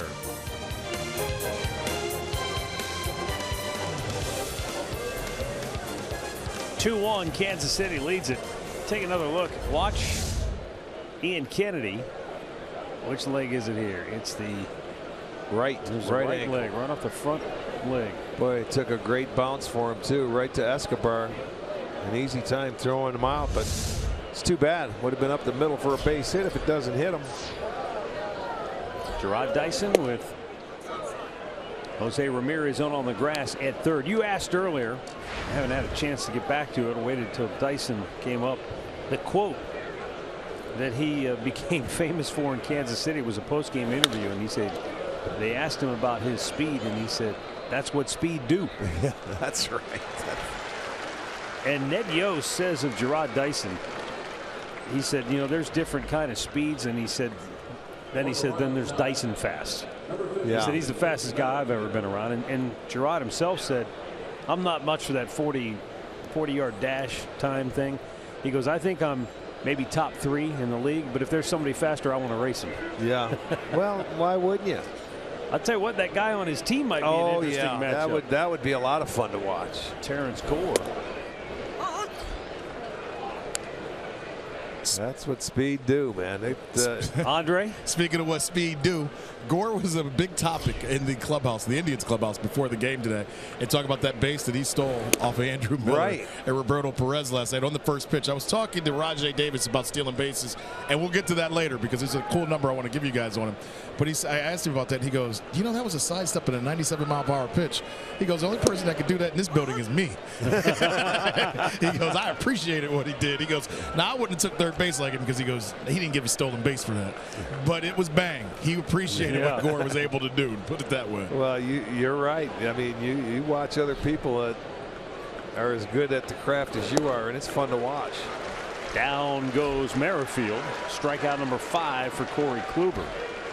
And I still think, looking back on it last night, we showed the replay at the time, even with his blazing speed, and it was a 97-mile-an-hour fastball and a slide step and all that. And Perez, because he knew how fast he was, he had to get rid of it so quickly that he kind of yanked the throw. Right. If that throw's on the money, he still might have had a shot to get him. Yes, he would have, because of the slide step and the speed of the pitch and everything. But that goes to show you how everything's got to be perfect to get the guy. Well, Perez told me today, because I talked to him about the same thing, he thought because it was a right-handed hitter that Kipnis would be covering the bag. He said for whatever reason, Lindor covered the bag, and he held up a quick, a millisecond. He was mad that he didn't get him. He goes, trust me, if he gets on first base again, he's not stealing that game. All right, I like that. We still got another game if the situation dictates and if they come in. Watch again. Slide step, here you go. Kipnis did not move. And it was all Lindor, and he did just barely get that foot in. Well, I'm looking for round 2. But I think that also speaks to what speed can do. It makes you hurry. Yeah. Did he go? They appeal? He did not. 1-2.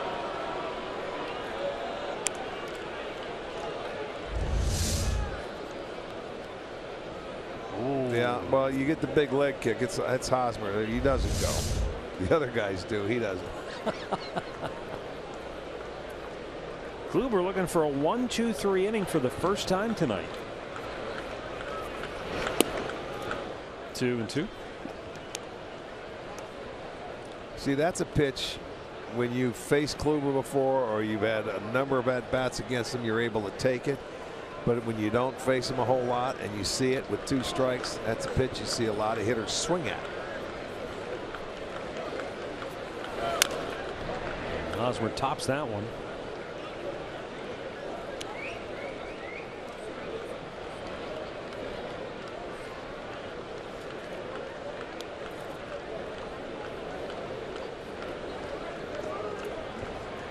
Oh, she's already got a couple of souvenirs tonight.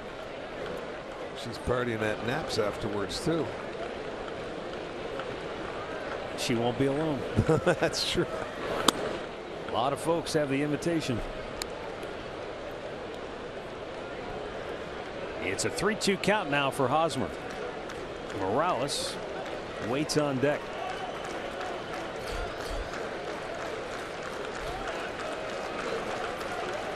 Got him. He went fishing after all that patience he showed earlier in the bat.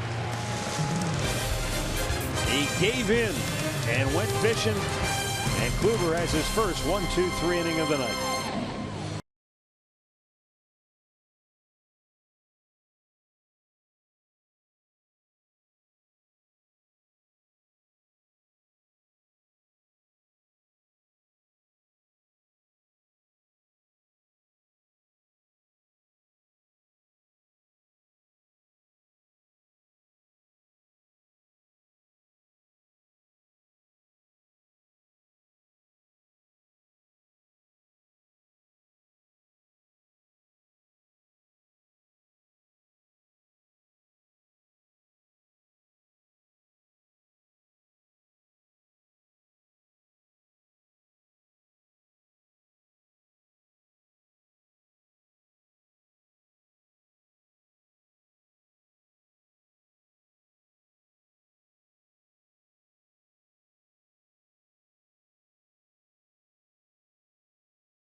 Friday when USC takes on number 24 Utah at 8:30 Eastern on FS1.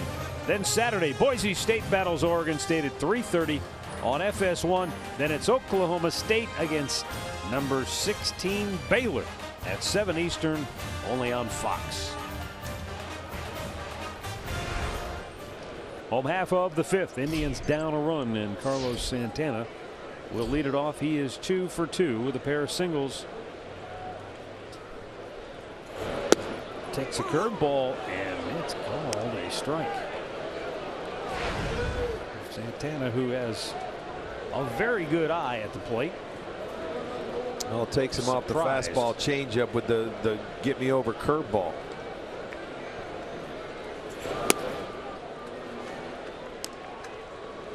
You know, he started him, if you remember that first time through, I think I saw one curveball, and that was to Lindor, and he started Santana off with the curveball in his second at bat.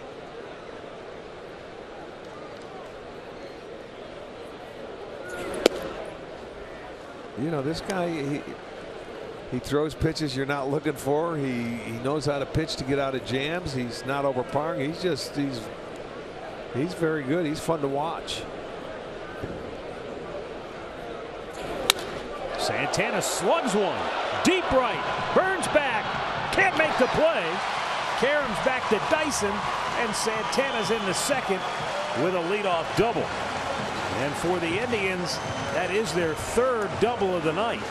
And in 5 innings, 4 times they've had the leadoff man aboard. Yeah, and Santana's 3 for 3. He hit a good changeup. I mean, he kept his hands back and he hits it off the wall. Burns didn't get back there in time. It goes off the wall. So Santana now 3 for 3. Let's see if the Indians can do anything now with a runner in scoring position, because after the Chisenhall hit, Kennedy has been in total command when he has had runners in scoring position. Kitten is at the plate. They're pinching in at the corners. We'll see if Kipnis bunts. I don't think he will. Oh no, you got to get after it here. Move him over, look for a pitch you can pull. What do we know? Well, I know one thing. You don't want to make an out like that. Bunts it foul. It's 0-1.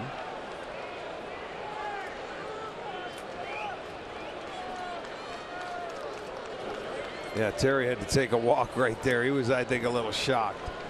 Not that he's bunting. I mean, he's going to get a changeup throughout the course of the at-bat.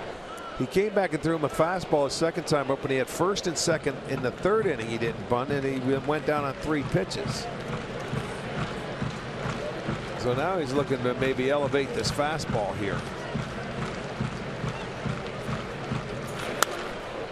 And Kipnis fouls it straight back. Down to Andre. Couple things. Kip always is on his own in these situations. That's the one thing Terry Francona always says. He lets Kip make the decision. He usually makes a good decision. For Santana, hit a home run last night, 3 hits already tonight. You guys want to know why? His dad is here. He says he's excited anytime his dad gets to watch him play in person. So far, it's worked out well for him. Well, you better keep him here for another couple of weeks. There's the ball slammed to center. Gets down. It's by Dyson. Coming around third, Santana. He will score. We've got a tie ball game. That's what you're looking for right there. Kipnis made the adjustment. He got on top of a high fastball. He put a nice short swing on it, and you trade places with it. That's the 4th double. Watch this. Elevated, but you see that nice short swing? And boy, he drove it into right center field, and Dyson was not going to catch up with it. So back-to-back doubles. They tie the ball game up, and it's time to execute again. Well, Dyson can't catch it. Nobody can. And Jason Kipnis with RBI number 79 on the year. And we're back to even at 2 apiece. He's in the scoring position now for Lindor, who is 0 for 2 tonight. 3rd time through the order, and he's trying to bunt and fouls it off. Andre was here early. He watched him take some extra bunting practice before the ball game, and they're trying to put it to good use here. But so far, they've had better results just swinging away.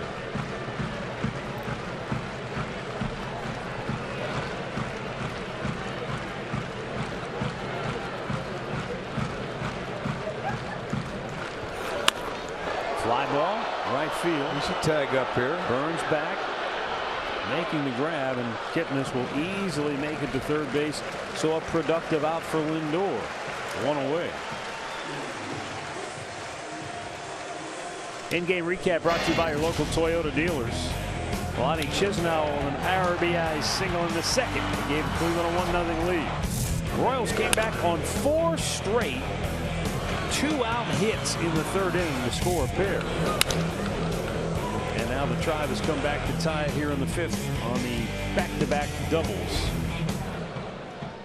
They're bringing the infield in here for Knapp.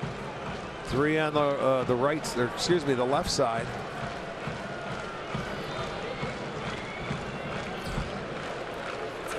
Now I noticed before Napoli came to the on-deck circle, he was standing in the dugout next to Terry Francona, and he handed his bat to Tito. I don't know if that's a sign of a player who's just kind of in a little slump, and he's like, hey, touch my bat, maybe you'll give me some good luck, or if that's just something he typically does. The 1-0. Knapp 0 for his last 14 at the plate.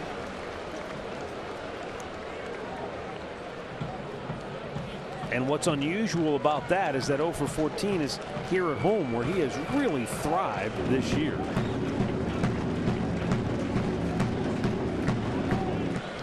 Three on the left side of the infield with the infield drawn in.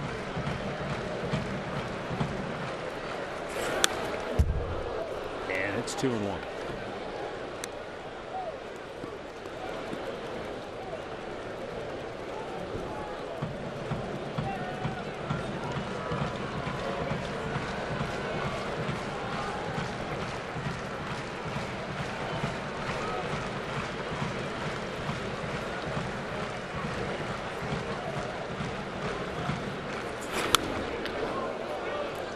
Just a little bit out of that zone. Up, elevated.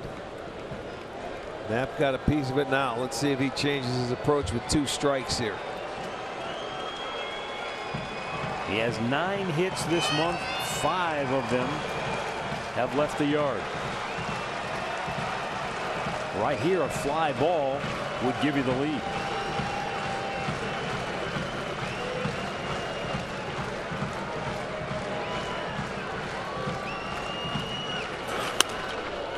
But not that kind of fly ball. Hosmer, 2 down.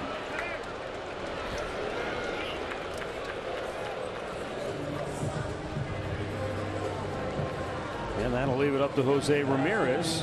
And why not? He's 2 for 2 with 2 doubles tonight. If I was Ian Kennedy, I might think twice about throwing him anything yes. that he could hit. Well, he threw him a fastball his first at bat down, and then he hit a double to right field. He threw him the breaking ball his second time up, and he hit a double to right field. He pulled the breaking ball a little bit more. So yeah, you better be careful with him. He may try elevating the fastball here to Ramirez.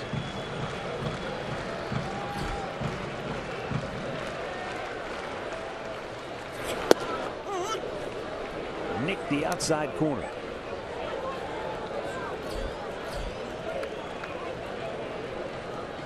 Pretty consistent. The Indians have had their leadoff man aboard in all but 1 inning tonight. Usually that's a good deal. Yeah. You know, you get that leadoff man aboard, the more chances you get. Yeah, usually have a big inning, but they haven't been able to string one together tonight. Well, the only time they didn't get their leadoff man aboard is when they had the double and then the single right after it. Yeah. Got him on the board first. But Kennedy has been very good at limiting the scoring for Cleveland when they've had chances. Look at There's this a guy. line drive to left center, and the Indians take the lead. He's going for 2, and he is safe with a double. Oh, what hustle by Ramirez. What He's a night. 3 for 3 with 3 doubles. Well, it's taken him a while to get to 40, but he's doubling his pleasure tonight.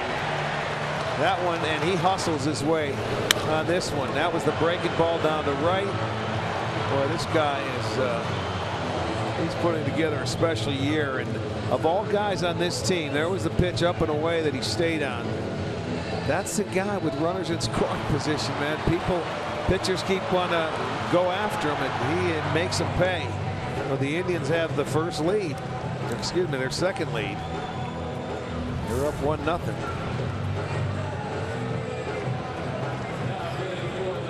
All 3 hits in the inning have been doubles. And now Lonnie Chisenhall, who drove in a run back in the second, will be the batter.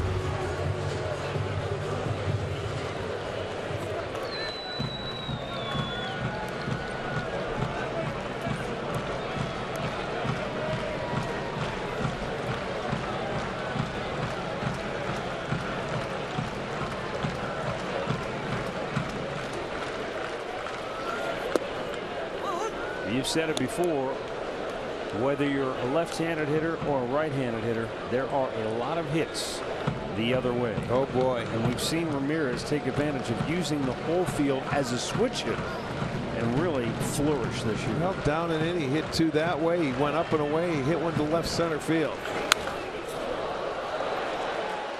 I don't think that's playable. Perez gives it a look. No. You know, I still say the key for him hitting with that runners and score, he does not try to do too much. You know, he just stays short to the baseball. How many times do you see him take an off-balance swing where he's trying to hit a home run, where you see a lot of hitters do that? Not many. He doesn't do that. That's why he's consistently over to the 300 mark, and he hits a lot of line drives, and he hits them all over the field. And that's how you get 42 doubles on the year.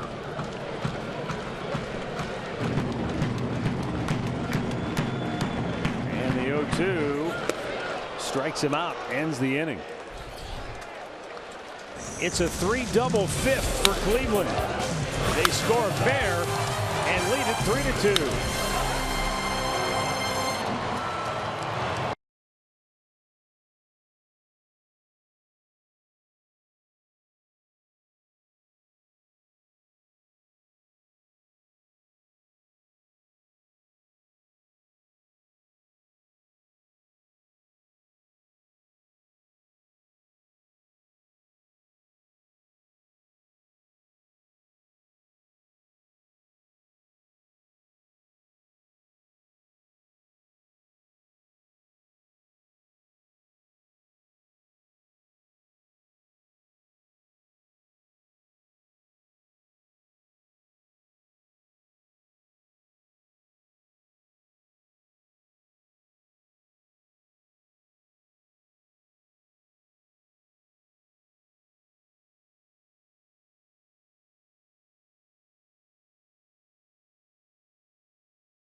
For the postseason heats up this weekend on Fox. Division rivals collide when the Royals take on the Tigers Saturday at 12:30 Eastern on Fox, or you can watch it live on Fox Sports Go. We'll be on the air Saturday night right here on Sports Time Ohio when the Indians host the Chicago White Sox. Right now, Corey Kluber goes to work with a 1-run lead, and Kendrys Morales, the batter, drove in a run his last time up. And coming off his first 1-2-3 inning of the night, even though in the 4th he only faced 3. Walked the second hitter, had a weird play, and then picked the runner off. This guy's been a terrific sign for the Royals. It was huge for them last year in their drive to the World Championship. Yeah, he fit right into the middle part of that lineup. Hit .290 a year ago, 22 dingers, drove in 106.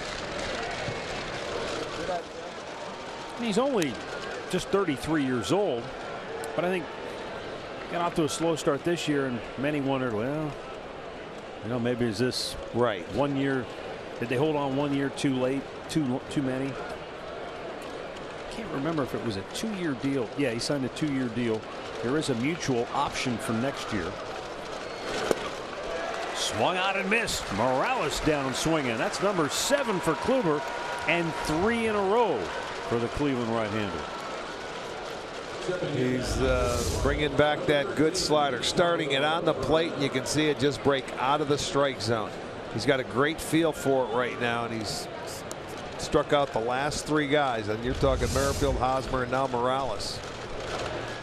7 again tonight, and he's trying to, for the 14th straight game, at least get a couple more outs and stay in there for 6, at least 6 innings. He's only had 82 pitches. Salvador Perez, 1 for 2, had a base hit that drove in a run in the 3rd. That was the 4th consecutive 2-out hit in that inning for Kansas City.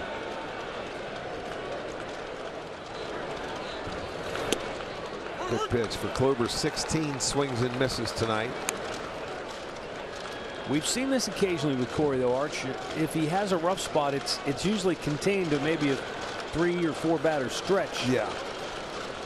But then he may lose that arm slot or something. Yeah, but then it's like poof, it's gone, and he just gets right continues back on his way. Yeah, it came with 2 outs in the 3rd. That's exactly what happened. Gave the leadoff single to Dyson.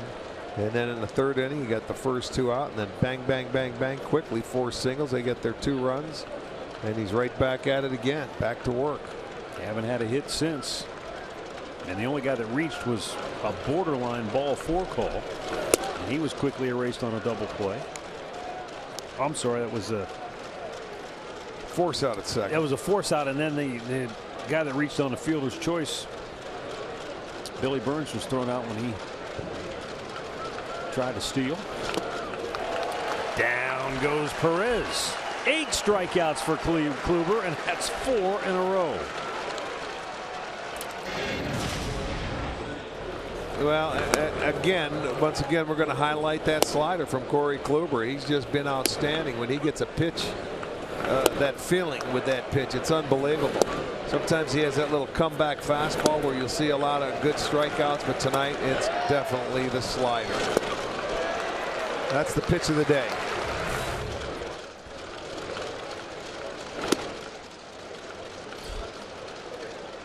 Some of the scouts that watch Corey Kluber, even they look from behind home plate and they can't quite tell the difference between the slider and his cutter at times. And they have their own term. It's rather unflattering, so I won't use it. But it's a hybrid of the term slider and cutter, because they can't tell sometimes. I mean, they're so very close together, similar looking at times. So imagine what the hitter's thinking. Exactly. You go back to the dugout. What was it? I don't know. I couldn't hit it. So. It was a breaking ball. Yeah. You know one thing. It wasn't a fastball. But that cut fastball can be 88 to 89, and there's even times we've seen it where it's 90. That's a good pitch. That is unhittable. And he really took a lot off that one. And that's the thing. You're Alex Gordon. You haven't really seen a big slow curveball like that.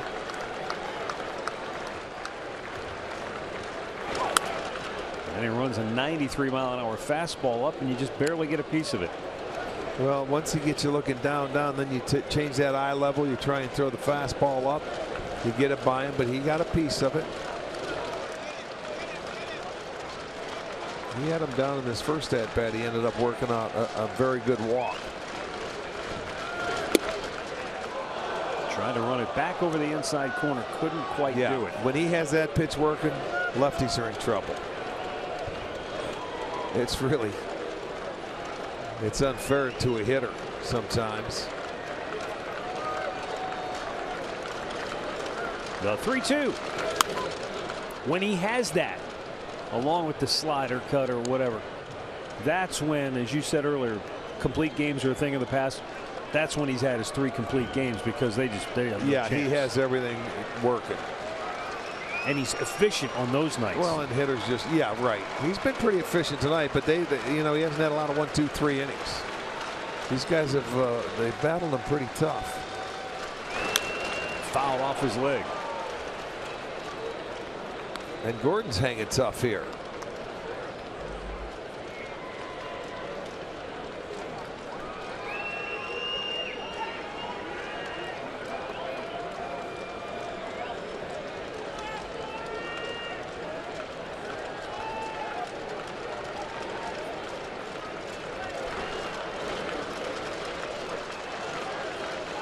Swung out and missed. Down and in. Gordon, no chance.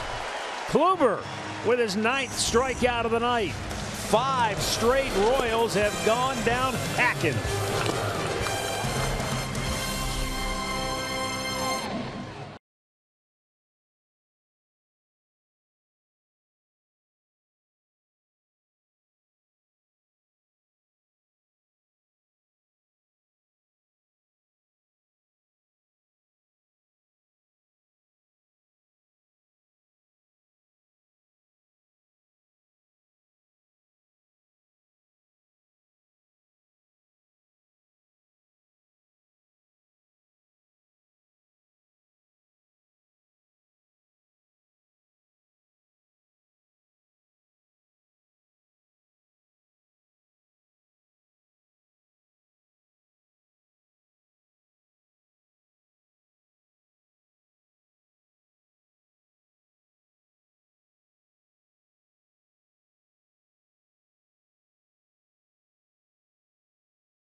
The K's, he has struck out 9, but the Indians' lead is only 1, 3-2 as we go to the bottom of the 6th, bottom 3rd of the Cleveland order due up.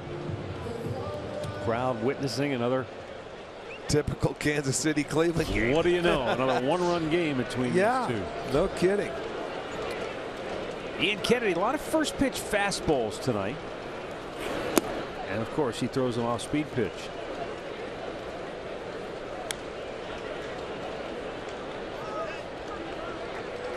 Left-hander getting loose in the KC bullpen. And a line drive single to right field for Rajai Davis. It's another 1-0 base hit. That's got to be about 6 of them tonight. Okay, Andre, you said you had some kind of nugget, some inside info with regards to Rajai Davis. You ready to spill it? It was called a tease. It's going to work this time. Rajai, at 35 years old, 302 days, leads the American League with 40 stolen bases, correct? Yes. Last guy at that age to have that many stolen bases was Rickey Henderson, who was 39 in 1998 when he was with the Oakland Athletics. Raj had a chance to play for the Oakland A's, and he got to know Rickey Henderson. He says 2 things. Rickey Henderson is the guy that he wanted to be his whole life growing up. He loves that that number was to them. And I asked him about football and how football played into both their careers. He told him when he asked that about Rickey, Rickey told him, basically, he said, I was going to only try baseball for 2 years. If Rickey didn't make it in 2 years, I was going to go be a football player. Rickey was in the majors in 2 years. Raj says, I wish somebody would have told me that. Well, Raj told me he liked football, but when the family moved, he went to a new school. Right. They just kind of overlooked him at football, and he said, "The heck with this." Well, I think it was the right decision for him. But he says, you know what, being a football player or running back, as both of those guys were, he says helps because your body gets beat up going into those bags and sliding all the time.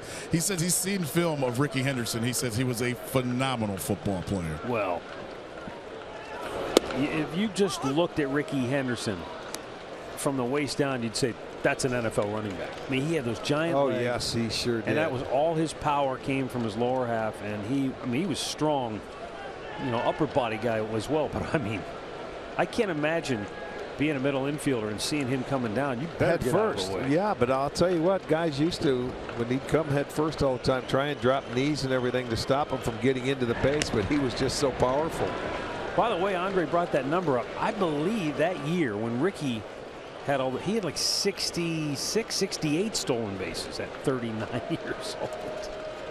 Yeah, I mean, a freak of nature is what he is with something like that. You don't see that around. You never will at that age. And for the most part, the 1-1 is swung on and missed. We've seen Rajai steal 40 bases this year. Most of them have been legitimate. You needed that kind of stolen base. There have been a few where, okay, he stole third with 2 outs, maybe didn't need to steal a base right there. I don't know that you can steal much more than 40, 50 bases and not be stat padding at some point along the way. That's about right. Runner goes. Throw down. Good throw by Perez, and they got him. That's all the credit in the world to both the pitcher, Kennedy, and the catcher, Sal Perez. And I got to tell you, man, against Perez in the 11 games that he's been against the Indians, they were 8 for 8. This is the first runner he's been able to catch, and you see the tag right on the thigh before he can get his hand on the base. So that's the first Indian he's been able to throw out this year. You saw him look back about maybe a quarter, halfway through, and I'm wondering if he didn't like his jump. And maybe that's why he was peeking back to see if he was going to be thrown out. Watch him again. Well, base stealers will always look to see if the guy's going to hit the ball. You'll take off, and that gives you your perspective, and you can see what happens. You'll take a peek in. Good base stealers will do that. Just because, even on a straight steal, you don't. A lot of guys you look in on hit and run, but if you're a good base stealer, you're going to look in to see what's going on, to see if he swung or what's going on, and then put your head back down and go. He just happened to get caught that time by the best catcher throwing out runners. Other than there's one other catcher that's thrown out more than Perez, and that's Lucroy. That's the 30th guy that Perez has thrown out. Lucroy with Texas has thrown out 37, and I'm sure that a lot of it came in the National League.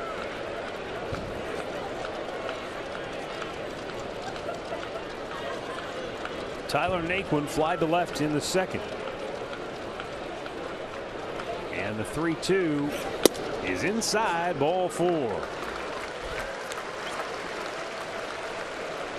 Let's see where Ned Yost and Dave Island are at on this decision. Matt Strahm, the left-hander, is ready. You've got a right-handed hitter and then the top of the order. Might give him one more hitter, but I don't think he'll let him face Santana for the 4th time tonight, especially since he's already 3 for 3 against him. Agreed. Perez has hit the ball well for 2 times tonight off Kennedy. Base hit his first time, and then you had a guy on, 2 guys on, and went off the ankle or the shoe of Kennedy, deflected to Escobar. They threw him out. Roberto Perez digs in and takes outside, ball 1.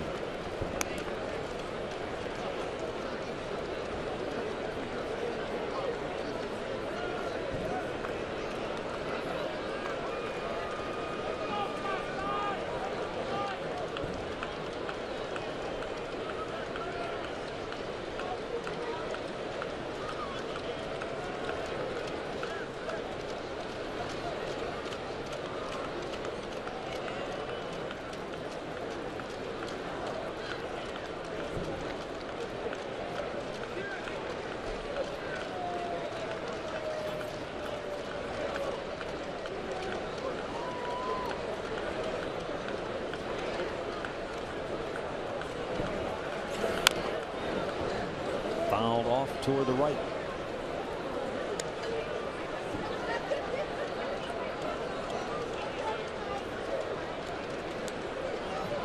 One ball, 1 strike, 1 on, 1 out.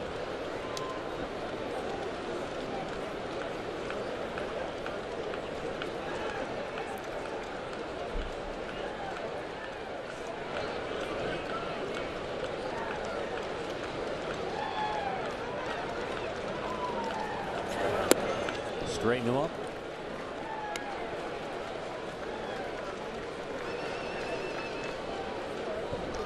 Would you ever see Terry Francona put a hit and run on in a situation here?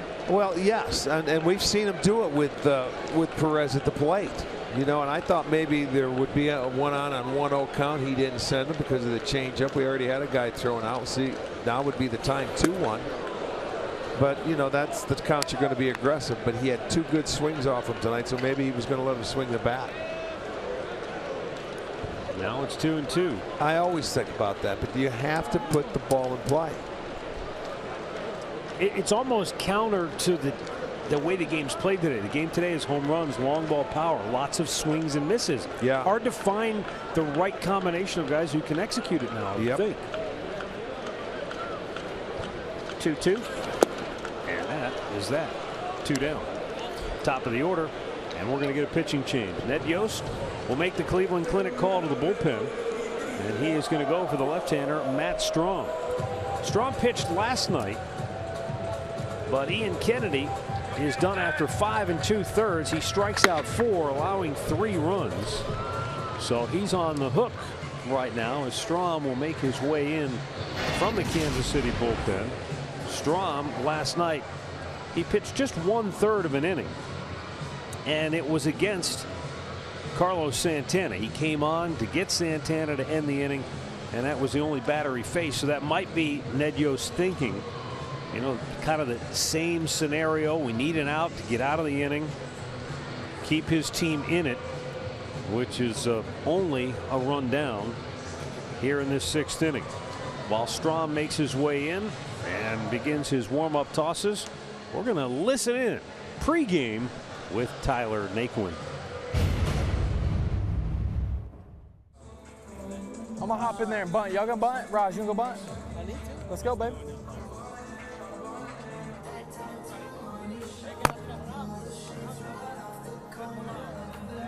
Whoa. Have you ever had a bad BP? Oh. And it carries over to 7 o'clock? You can remember more. I can remember more terrible BPs, and then I go 3 for 3. Like, yeah, dude. It's funny how it works. Probably because you're just like, oh well, that's my thing. I'm thinking a guy that's throwing harder. I need to change my. I'm not thinking it, but I'm feeling it, which makes me feel like guy throwing harder. I need to. Whenever really it should just be a lower body, lower. Wham! That's the farthest ball I've ever seen you hit. Papa? Yeah. I love your walk-off in the park home run, man. Thanks. That's the best. I have that still taped, man. It's crazy. That's the greatest. Thanks, Good man. luck tonight. Thanks, bro. Hello.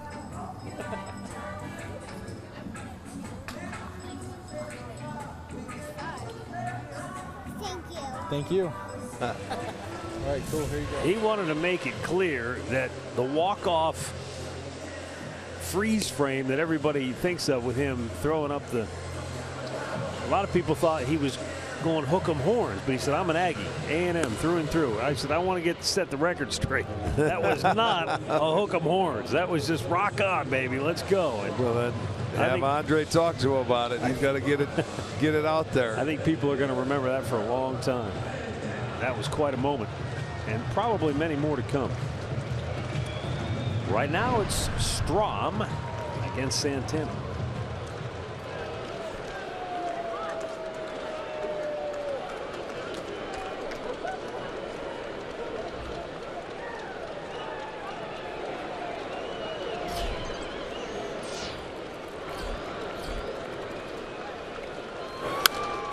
Fouled off to the right.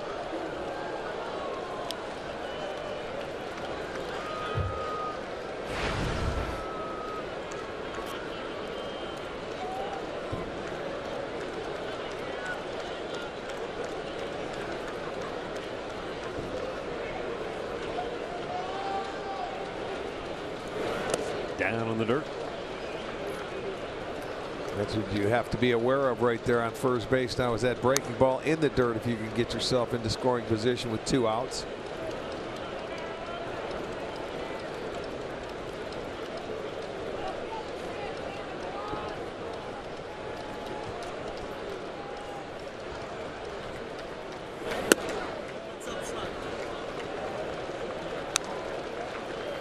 2 balls and a strike for Santana.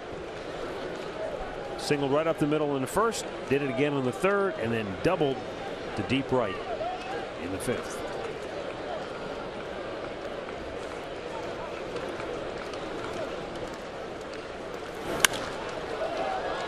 It's going to slice out of play.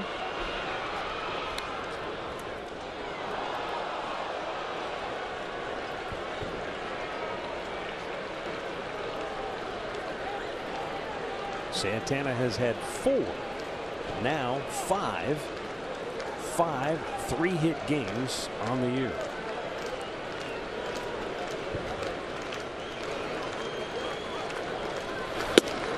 Inside, he just missed. He had a 5-hit game 3 years ago down in Tampa. That's his career best. The payoff pitch, the runner goes, and a foul ball to the right.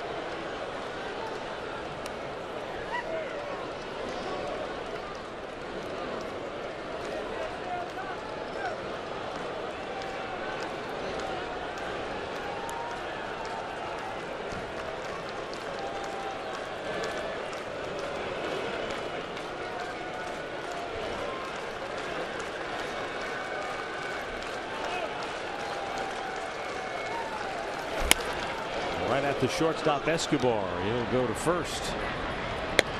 And we'll go to the 7th. Cleveland 3, Kansas City 2.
Indians baseball is brought to you by Ford, built Ford tough. By the injury lawyers at Elk & Elk, proud partner of the Cleveland Indians. Call 1-800-ELK, Ohio. And by Adventure, Chrysler, Jeep, Dodge, Ram.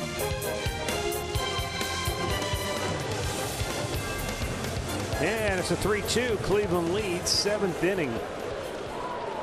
Corey Kluber is in Klubat mode right now. He has retired 7 straight and has struck out 5 in a row.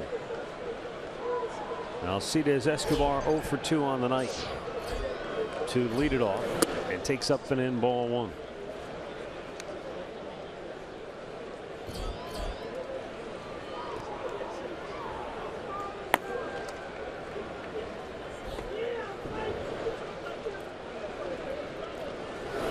Low and away.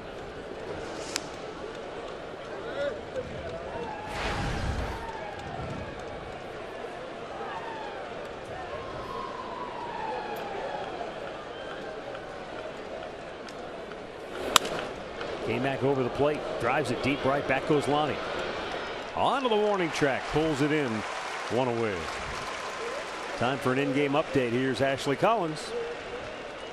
Thanks, Matt. AL East leading Red Sox on the road taking on the Orioles. 6th inning, Boston up by 1, and Andrew Benintendi with his 2nd homer of the season, a 3-run blast, making it 5-1. Orioles 5 back behind Boston in the East. That Detroit and Minnesota game, guys, in a weather delay right now. Back to you. Okay, thanks, Ashley. This time of year, it might be snowing in Minnesota. Well, it's been pretty nice everywhere. We were very lucky when we were there the last time. Tell you what, we were watching the game, the Seattle game earlier today. Gorgeous. They were bundled up. Were they? Yeah. It was crystal clear, though, nice and sunny. I think it was like one of those deals up there when you're in the shade. Yeah. It can feel a lot cooler. Yeah, over on the Sound. On that water there. Can be chilly.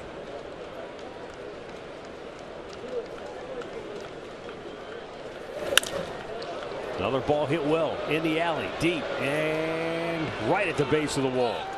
Cuthbert into second, and a 1-out double for Kansas City. He's put up some pretty good at-bats. That's his 3rd at-bat, and this time he got after the fastball to drive it to the base of the wall in right center field. Worked a tough walk against him his last time up. This is a rookie that has really, I think, opened some eyes for the Kansas City Royals. He has played very well. Mike Moustakas has been out all year, and boy, and this guy has stepped up in his place and hasn't missed a beat. And there comes Terry Francona to the mound. He's going to make a move. Well, maybe it's not just the double, but the fact that Escobar drove one deep right to start the inning, and then the double, and maybe he's just feeling, based on those 2 swings, it's time for Kluber, who exits to a rousing ovation.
Goes 6 1/3, allowing 2 runs tonight.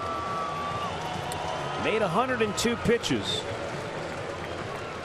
10 of the outs he recorded on 3 pitches or less. And he'll give way to Andrew Miller, who worked an inning and 2/3 in last night's game. So I imagine he's on for just a couple of batters. Terry's probably hoping if he can get Burns and Dyson and get out of the inning. Get through this inning, yeah. That would be ideal. Then he'd have Shaw and Allen to try and close it out. Now Miller pitched Saturday last time, before last night, so he had Sunday and Monday off. So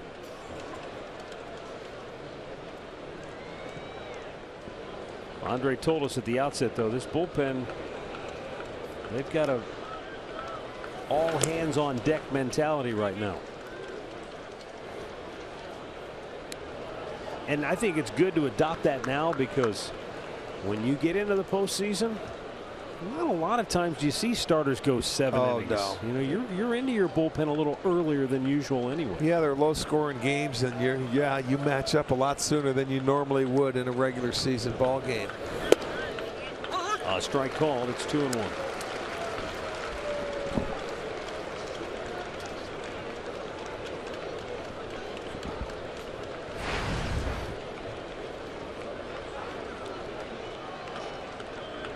With the tying run in scoring position, Miller delivers, and Burns had a good cut, but a foul right back, and it's 2-2. Miller had 24 pitches last night. You know, and he had 5 outs. So yeah. I don't know if it's the old starter in him, but he seems to be pretty resilient with that arm. 2-2, hit on the ground to third. A nice play by Ramirez. Well, almost handcuffed him. He had to go to the backhand side, and I think he was fooled on that play. That was ended up being. Look at him. He's looking at Lindor. He's saying something right now. That was a tricky one. Really quick hands.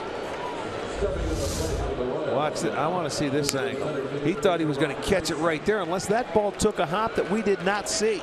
That could have taken a hop on him, and he had to go to the backhand side. See? Yeah. He went up there, and then all of a sudden had to go to the backhand side. How quick are those hands? He ended up making the play, and I bet he's saying, thank you. I caught it. Now the speedster, Jarrod Dyson. And you see Ramirez in on the grass at third. Yeah, you always have to take the bunt away from this guy. Even with 2 outs, it doesn't matter with him, does it? No, you're not going to play back because he can still lay one down and keep the inning going. You know, he only has 21 RBIs on the year, but he's a guy that makes things happen when he gets on base, and he just soon turn it over to the right-hander Merrifield on deck if they give him a bunt, but they're not doing that. Bullseye. It's 1-2. He did this a couple of times last night, a low dart, man, at the knees when he had to make them. I mean, here's a guy that's 6'8", and he's throwing darts down at the knees.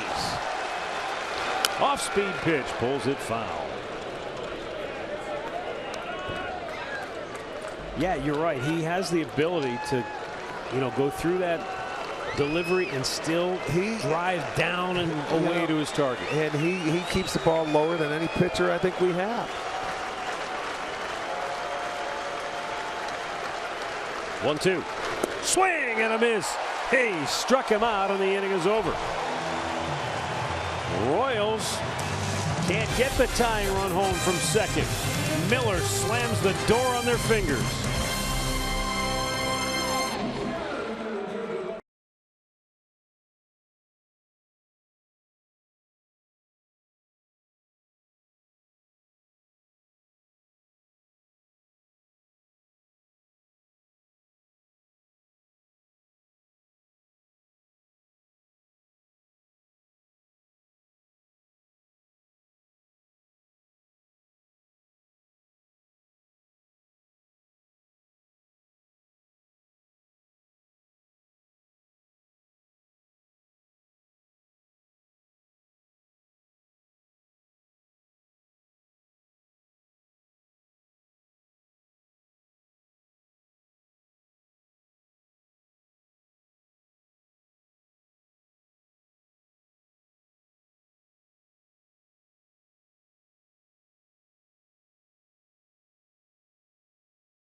training plans. You want to go out and enjoy some desert sun out in Goodyear? Let us plan your trip with the ticket and travel assistance, unique fan experiences, and much, much more. Visit Indians.com/spring for all the info. You know, we're winding down the season. We're already talking spring. Let's hope we got the postseason coming up. But spring, I guess, is right around the corner. And a pitch outside, ball one to Jason Kipnis. He drove in a run with a double and scored in the 5th. And the Indians lead it 3-2. Kip's hit tied the game. Jose Ramirez gave him the lead. Now he drives one to deep left. Back goes Gordon over his head. And Jason Kipnis with his second double of the night. Well, they've had 6 doubles now, Matt, and that's 6 out of 7 innings. They have the leadoff man aboard. You know, that's a night where you figure, okay, that's going to be a big night. We've had opportunities all night long. Great swing by Kipnis here to drive it to left field off the left-hander. His second double. And let's see, this is a nice insurance run out there for him. Get him over, get him in time. Well, despite all of the opportunities, these are still the defending world champions. And they don't go down easily. You got to fight and scratch for everything against this club. Lindor 0 for 3 tonight. Kansas City looking for a bunt. Lindor did not tip his hand. Hosmer was crashing at first. Cuthbert, he's even with the cut of the grass over third. He does square. And he bunts it right back.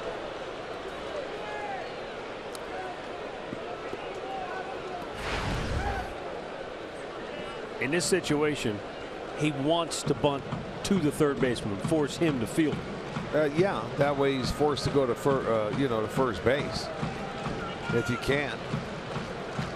But with that bat angle he just attempted, that's not going to happen. We've got to get it out front. And now he's down 0-2, so that's not going to work. He's going to swing away now. And now you don't try to hit it. You just put the ball in play and see what happens.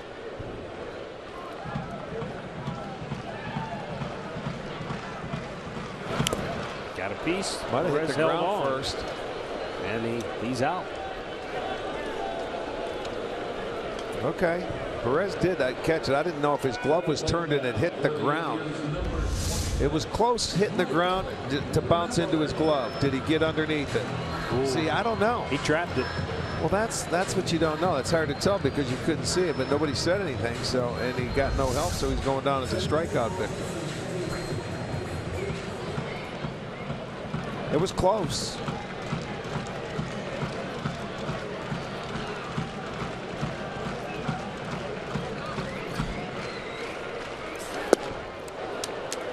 Swing and a miss by Mike Napoli. He's 0 for 3 tonight.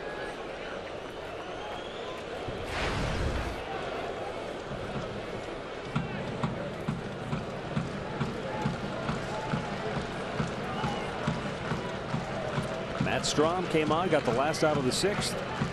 Gave up the leadoff double to Kipnis here in the 7th. Comes right back to strike out Lindor. Now the 0-1 Napoli. Out of play to the right.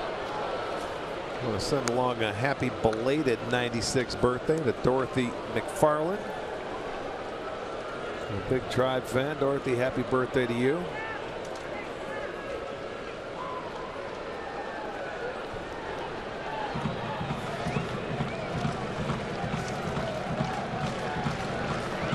Now the 0-2.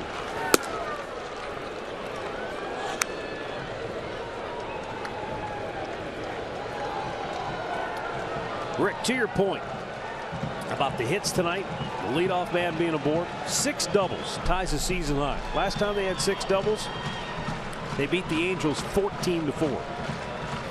By the way, Corey Kluber pitched that game. Yeah, I mean, when you have opportunities like that, you usually have a couple of big innings and crooked numbers on there. And the only time they've been able to do it is the 5th inning when they hit 3 doubles. But the leadoff man aboard is always a good thing. Down on strikes is Napoli. Back-to-back strikeouts for Matt Strahm. As promised earlier, Miller time, brought to you by Miller Lite. Jose Ramirez, what a night he's had. He doubled and scored in the second. Leading off in the fourth, he doubled, but they couldn't get him home. Then in the fifth, he doubled home Jason Kipnis with the go-ahead run. Now he's got a chance to equal the club record with his fourth double of the night. It's happened 3 times in Indians history. The last time, Sandy Alomar on June the 6th, 1997. His year in 97. That was his year.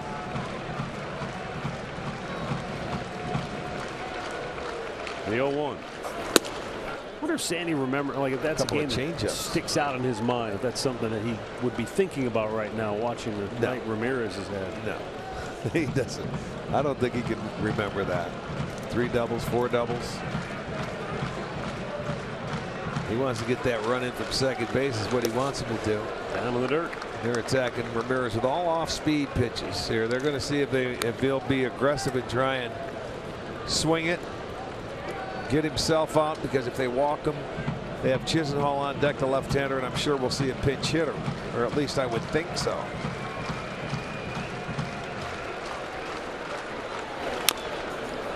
Hit him in the box after he grounded it into the dirt. So 2-2.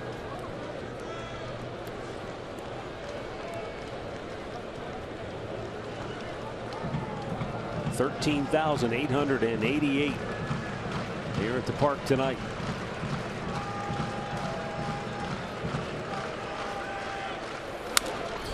Back out of play.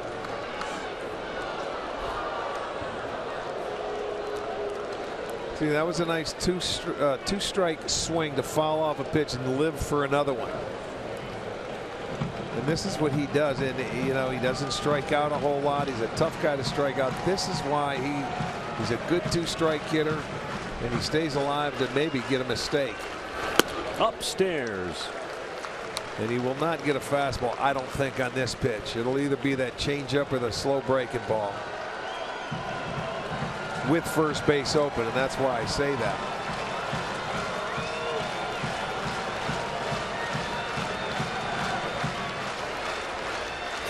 Changeup. Jose Ramirez is playing in his 143rd game of the year. A season ago, he only played in 97 games, but his batting average is up almost 100 points from a year ago. He hit .219 last year. He's batting .315 at the moment. The payoff. Drilled, but foul. You know, the amazing thing, look at his stature, look at the way he goes about it. Would you think he'd be a number 5 hitter in this game? But this guy is unbelievable. You're thinking, you know, 8, 9, maybe a number 2 hitter. Well, yeah, I mean, he's exciting. He makes things happen. He's an energy guy. I would see him up in the first 2 spots. But number 5, he's a terrific hitter, man, with runners on base. Pitchers hate pitching to him. Attaboy, he's on. He draws the walk to keep the inning alive. He frustrates pitchers because they would rather face a guy with a big swing that they can pitch to instead of you know, facing a guy that just fouls pitches off and makes you really work. So that at bat doesn't surprise me. They didn't walk him intentionally, and this kid pitched him really well. Strahm did a nice job trying to get him out, but they still couldn't get him out. Now we're going to see Abraham Almonte for Chisenhall.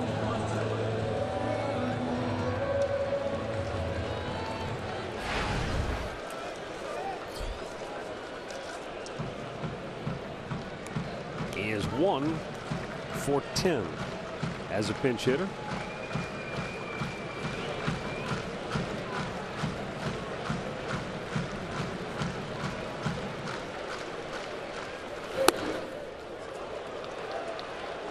Almonte's been a better hitter average-wise from this side of the plate. 19 for 66, equates to a .288 mark. 1 home run on the year came as a right-handed batter.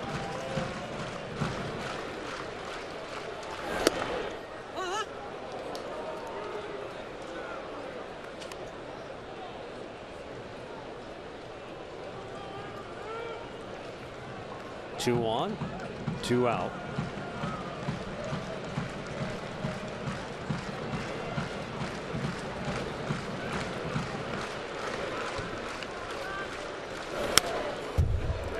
Right back.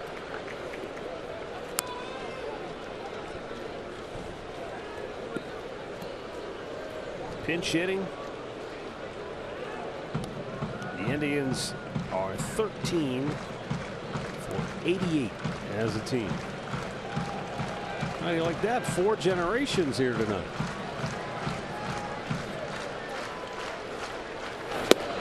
In off the plate, 2-2. Strahm has made 30 pitches. I got the last out of the 6th, but he's made a lot of pitches here in the inning. Can Almonte deliver some 2-out damage?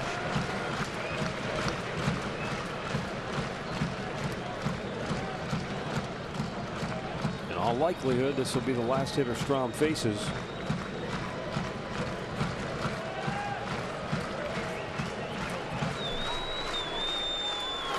And he hit him. And he drilled him in the chest. It looked like he couldn't get out of the way, and the bases are loaded.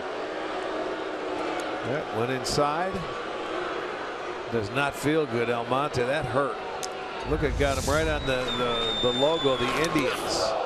Boy, he lifted the arms up, and that could not have felt good. It will load the bases, and he's trying to get out of the way, right in the chest. Ouch. Jeff Desjardins out to check him out. So after the leadoff double, Strahm was able to come back and strike out Lindor and Napoli. Ramirez had a great at bat with the walk, and now, all right, Almonte smiling. He gets hit, so now the bases will be loaded. 2 outs, and out comes Ned Yost. He's going to make his pitching change and go get his right-hander. Tito always makes him laugh when he comes out to talk to an injured player. Unless it's a serious injury where you know right away, he usually has the guy in stitches before he leaves the field. That's always a good sign. So Almonte is A-OK, and we've got a pitching change with the bases loaded and 2 out in the 7th.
It's a 1-run Indians lead. They've got a chance to blow it open. Bases loaded, 2 down.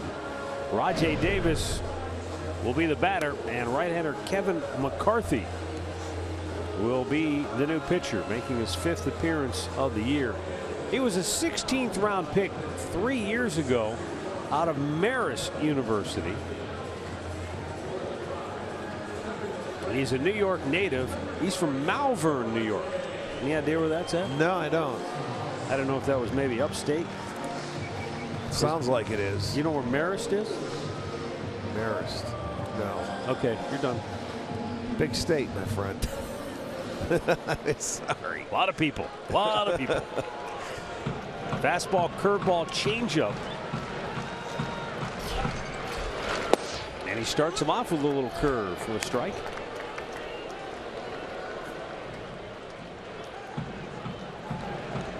Well, the Indians, if they could get one more 2-out base hit here, that would be a very big hit for them.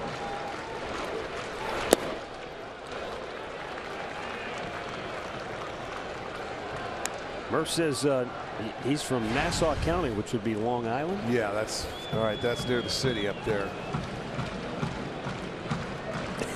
Murph says it's called the Mayberry of Long Island. That's because Murph spent a few summers there. Here's the 1-1. He had a swing and a miss by Rajay. Isn't Francois from Long Island? He's one of those guys, right? Long Island. Yes, he is. He would know.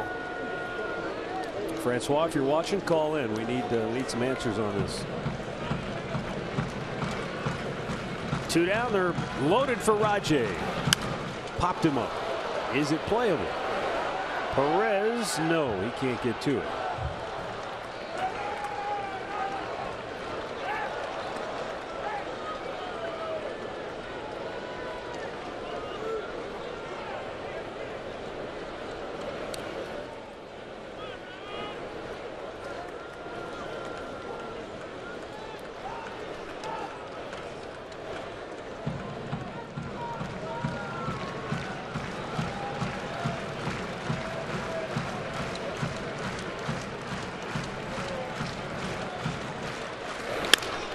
Ground ball to short. Escobar going to second. Inning ending force. Indians leave them loaded. We go to the 8th. 3-2 Cleveland.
This copyrighted telecast is presented by authority of the Cleveland Indians and may not be reproduced or retransmitted in any form. And the accounts and descriptions of this game may not be disseminated without the express written consent of the Cleveland Indians.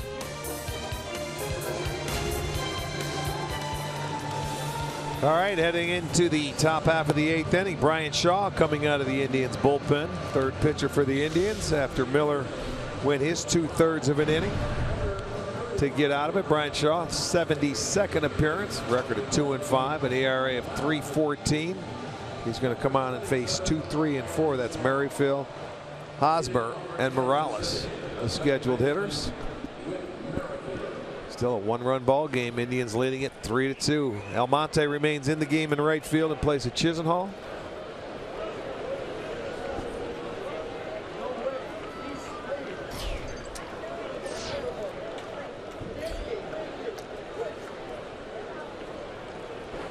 Merrifield will lead it off. And Brian Shaw aims to keep the Indians ahead by a run.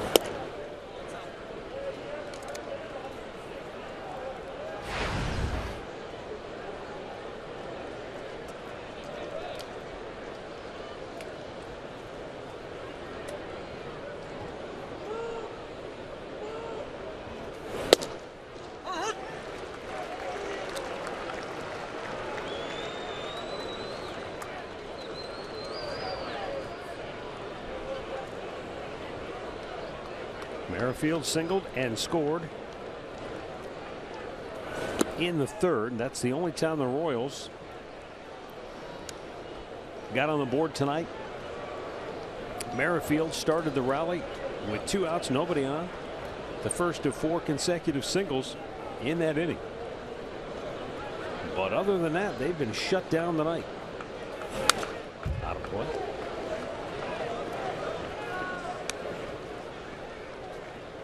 Not to say they haven't hit some balls hard, because they have. Well, Kluber just got on a roll there when he had that slider working, where he struck out 5 straight and 6 in the last 3 innings.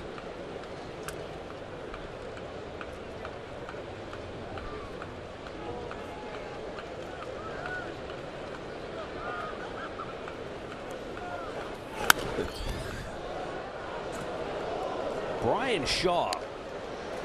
You talk about how relief pitchers ride that roller coaster. Sometimes you're up, you're down. More up than down, but the downs seem to be catastrophic downs, because everybody, you blew a game. You know, when you have a bad day as a relief pitcher, right, it shows up. But over the last couple of weeks, Brian Shaw has been as good as anybody in the game. So this covers 7 games over the last 2 weeks. He's given up 3 total bases. Well, but you know, fans say, well, that's his job. He's supposed to do that. He has been very consistent this year. You have a couple of spells. They're only human. When you cover 162 games and you appear in 70, what's this, his 72nd appearance? Come on. You know what else about that that's big? He's the first reliever in club history with 4 seasons of being in at least 70 games. Think there about you that. go. I know it. That's why you got to love this guy so much, because he'll come out and pitch every other day. Oh, that was a good-looking pitch. Didn't get called. But, I mean, that's why Tito really respects Brian Shaw, because he's dependable. And what do you want as a manager? Dependability, reliability. Yes. And he answers the bell. Look, any pitcher that would walk into your office on a day and go, I'm ready to go, Skip, you know, to pitch after a couple of tough outings or things like that, that's what you want. That's guys you can count on, and that's what you, on a 162 game schedule, that's exactly what you need, and he loves it. He's got the tough part of the order here too. Hosmer takes a strike. That's a perfect pitch. But because he didn't get that call earlier, instead of it being 1-2, it's still 2-1. So Hosmer's still sitting in a pretty good spot here.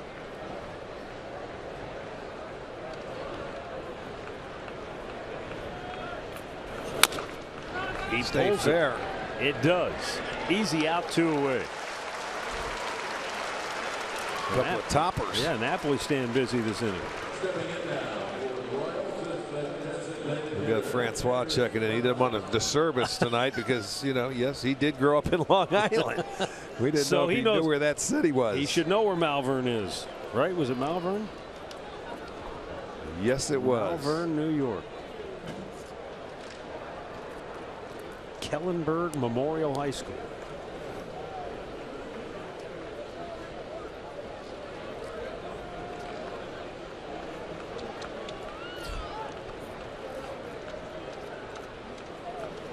Kendrys Morales takes.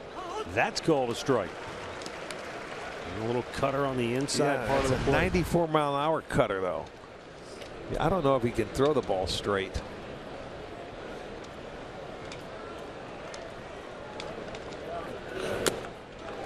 Well, there you go. That looked like just a straight four-seamer. Well, it didn't have. Yeah, I don't know if he got under it or what, or it was straight. I think he was born with a left arm on his right arm, and he's throwing right-handed. The 0-2 on its way.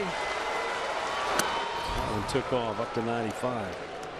But they always say a cutter will take a little bit off your fastball, and you just wonder, as hard as he throws with the cutter, what if he just throws nothing but four seamers? Could he increase the velocity? I don't think he can. It's just the way he throws naturally.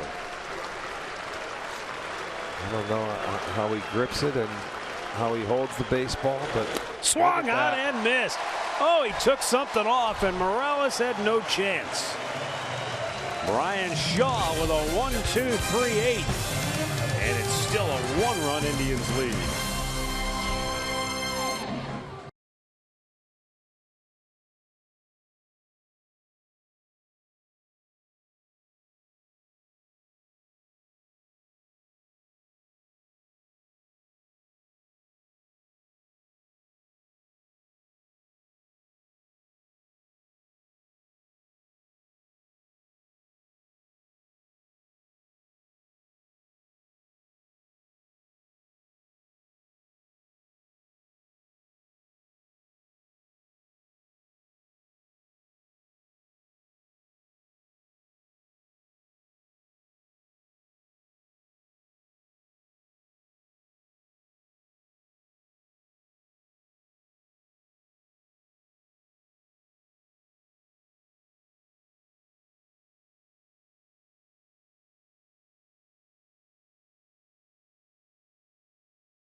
The $13 district ticket presented by Sports Time Ohio includes your first drink. Grab some friends and catch the game from the corner. Out in right field or in the drink rails in left. District tickets only available at Indians.com.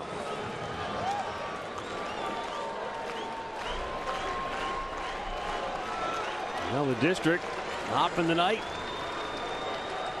And the Indians lead it 3-2. Bottom of the 8th.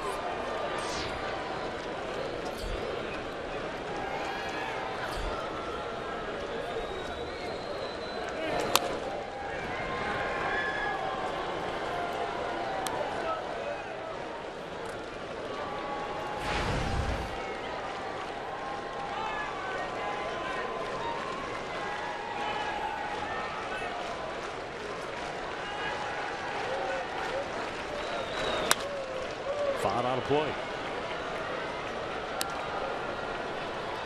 Kevin McCarthy back out here.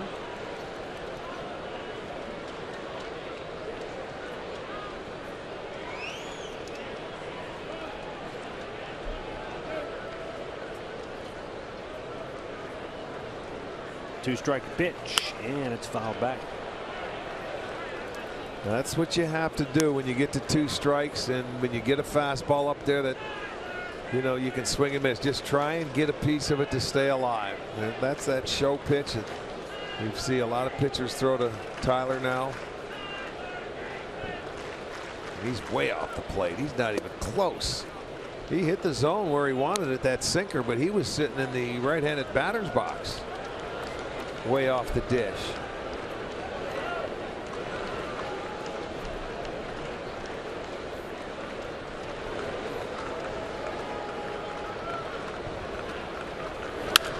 Shoots it foul, almost picked off. Third base coach Mike Sarbaugh.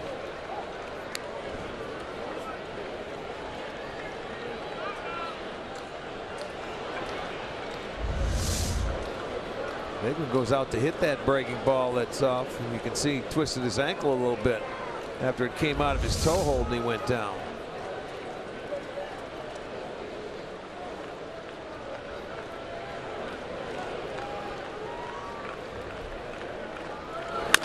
Chopped up the middle, and that's going to get through. So Tyler Naquin starts the 8th with the leadoff single. Any surprise tonight that the leadoff man's aboard again? Why not? 7 out of 8. There you go. Fastball inside, and he gets enough of it.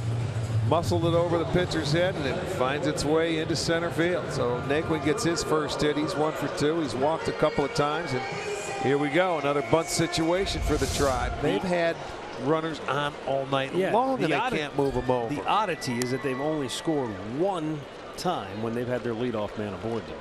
That was in the 5th. And they had to hit 3 doubles to do it. Well, here's Roberto Perez. And the Royals don't appear to be looking bunt, although now Cuthbert comes in at third. He was not paying attention initially. Now he charges, and it's low, ball 1. But this is the times when you have to get yourself a run on the board. There's times when you want to score runs. They've had opportunities all night, 12 hits, but they have not been able to move the runners when they had to. They have not been able to get them in and execute when they have to. But this is stuff they have to work on now when you're thinking down the road for the playoffs. You have to execute in situations like this to move a runner when indeed. Ned Yost getting a left-hander loose in the bullpen. Perez gets the bunt down. There you go. Good job. And he has retired one away. That's what we're talking about right there. Now you have your 2 shots to go after and try and drive them in, but you have to give yourself an opportunity. Carlos Santana, a 3-hit night. 2 singles and a double. Last time up, he was a ground out victim. So 3 for 4 on the evening. Well, he's got a chance with a runner in scoring position now. Scott Alexander, the left-hander, just started throwing. He's trying to heat up in a hurry. But his problem is he's allowed 6 out of 7 inherited runners to score this year. So don't know how much of a hurry Ned Yost is to bring him into this. But with the left-handed hitting Jason Kipnis due up next. Well, Kipnis burned the left-hander last time up where he hit a double over his head to left field. Yeah.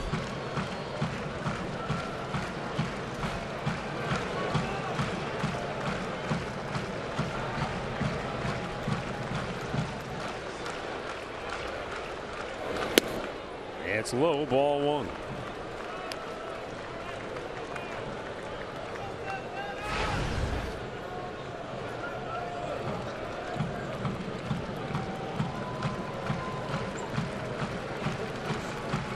You know who's from Malvern, New York?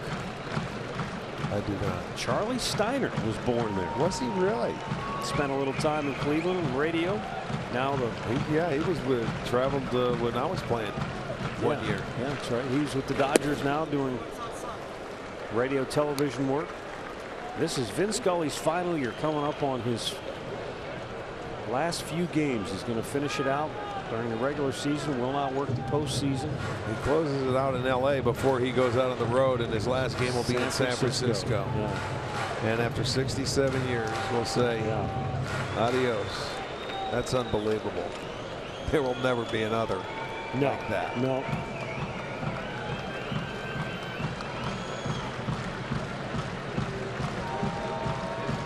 The 2-0. You know, just as we celebrated the legacy of Bob Feller here in Cleveland and how we enjoyed talking to him because he literally linked us to the history of the game, that's what Vin Scully has done for fans in Los Angeles for decades. I mean, he goes all the way back to the earliest times of baseball. He knew people that knew the guys that started the game practically. Yeah, it is. It truly is amazing, and one of the nicest gentlemen you would ever meet in your life. Yeah.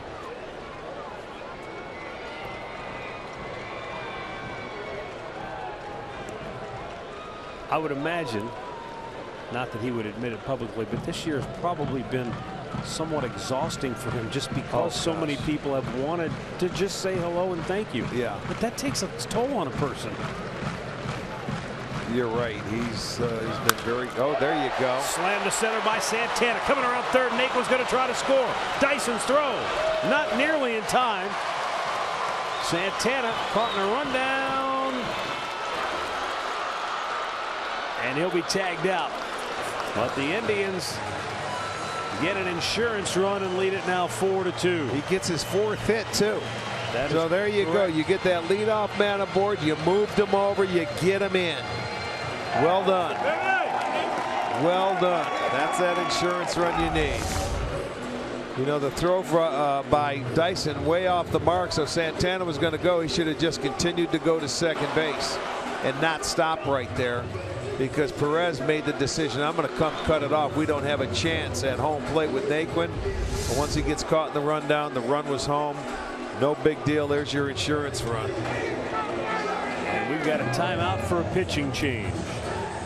Kevin McCarthy, Malvern's finest, heads to the dugout. We'll be back with the Indians up 4-2.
To 2,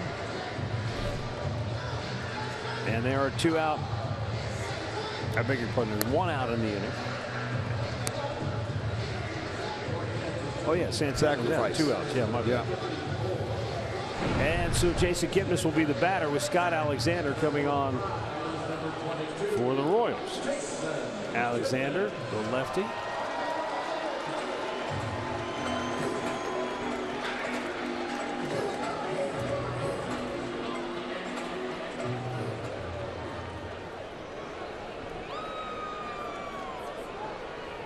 Alexander pitched a handful of games last year. He was a 6th round pick 6 years ago out of Sonoma State. Curveball misses, ball 1.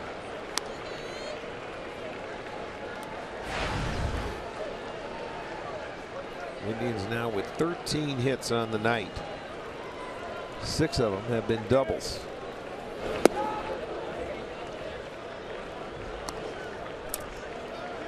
Santana has had quite a night, along with Jose Ramirez.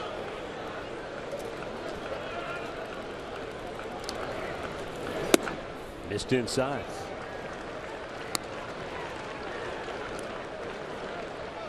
They've done a nice job tonight. The Indians have, after they've had the count in their favor, 1-0. They've walked a couple times. They hit a guy. They're 8 for 15.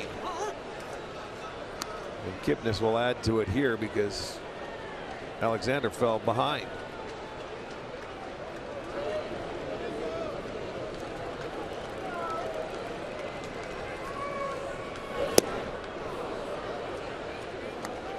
Three balls, 2 strikes.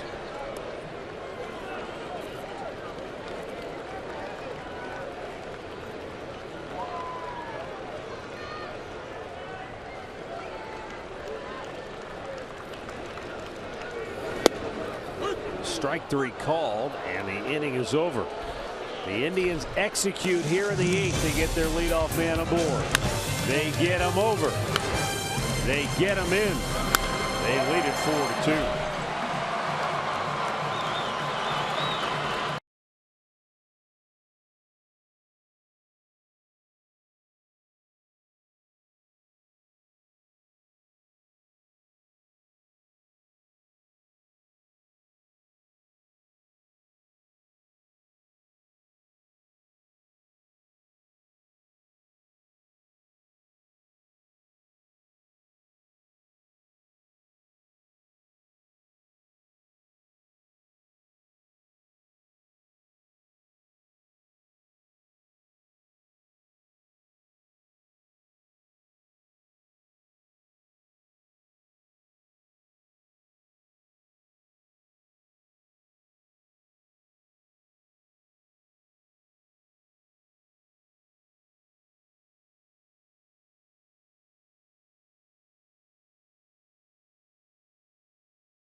Indians in the lead as we head to the 9th inning. 4-2 over the Kansas City Royals. Cody Allen coming on to try to save this game as we welcome you back to the corner along with Jensen Lewis, Al Pulowski. Boys, some good pitching tonight. Kluber was good to start. So far, Shaw and Miller out of the bullpen have been phenomenal. Those guys since August 1st out, 1.64 ERA, 54 punch-outs in 54 innings. And again, in the tight games, they have delivered, including tonight. So pretty impressive pitching indeed. Pretty impressive indeed. All right, let's head back upstairs for Matt and Rick. Don't forget to join us for Indians Live. It's brought to you by Conrad's Tire Express and Total Car Care right after the game. Back upstairs we go. Here are the gentlemen. Matt and Rick, take it away. I don't know about the gentleman part. Al Jensen, why are you guys wearing the road grays? We're home. You know, we miscalculated today. As you guys know, it's a sauna over here with that sun during the pregame, so we thought we'd wear the light jackets. I got you. All right. I like it. Well, something about great minds and thinking alike, I believe. You know, fall's supposed to start tomorrow, but it doesn't sound like it will. So. No, you guys working for the polos? Yeah, there we go. We'll make a bid. All right, here's Cody Allen now in the 9th facing Salvador Perez. And a fastball swinging. Perez fouls it back.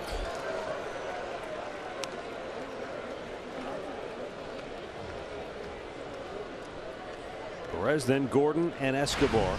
Alex Gordon 0 for 2. Alcides Escobar 0 for 3 tonight. Perez drove in the Royals' last run in the 3rd.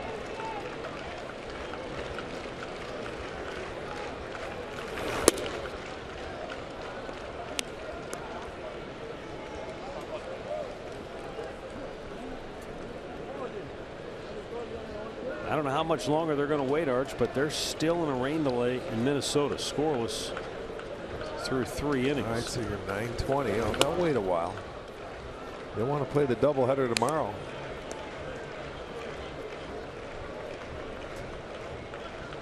Sounds like they're supposed to have an update on the status of that game in the next 20 minutes. So we've heard that before. Stay tuned for Indians Live to hear the very latest on the situation of that game. There's a high drive to left, and I don't think it's going to stay in the yard. Gone. Sal Perez takes Cody Allen deep for his 21st home run of the year, and now it's a 1-run game at 4-3.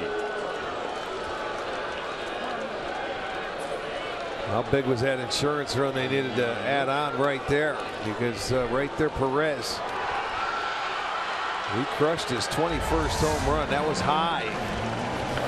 Boy, he got under that that hard fastball. It was right there and smoked it. So it's a 4-3 ball game.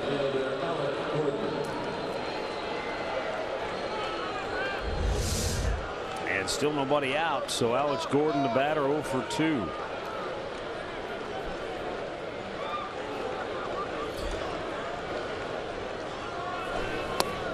Starts him off curveball low.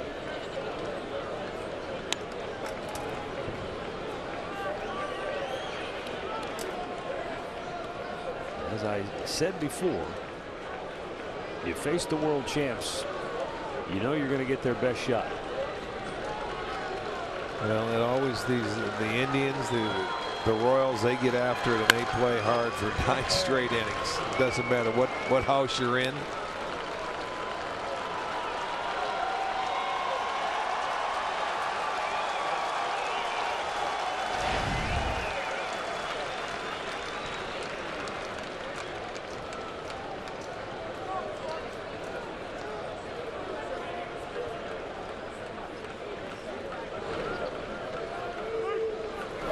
There's a nice curve in for a strike, and he's ahead 1-2.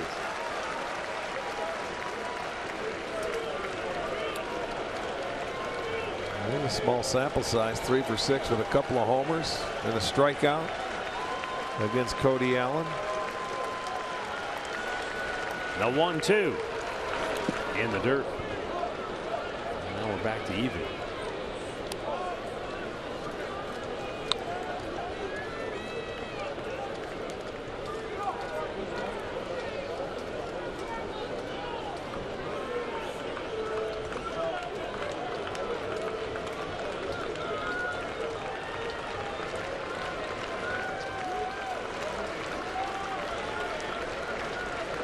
The 2-2 pitch, and it's lifted out of play.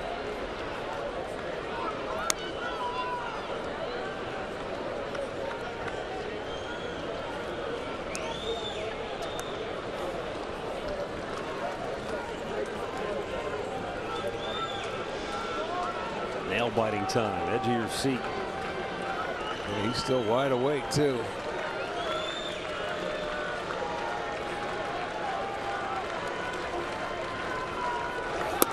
No chase, full count.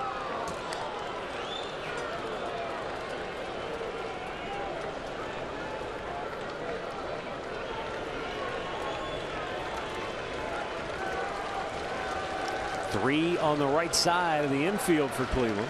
Ramirez, third baseman, all by himself on the left. And the 3-2 is a foul back.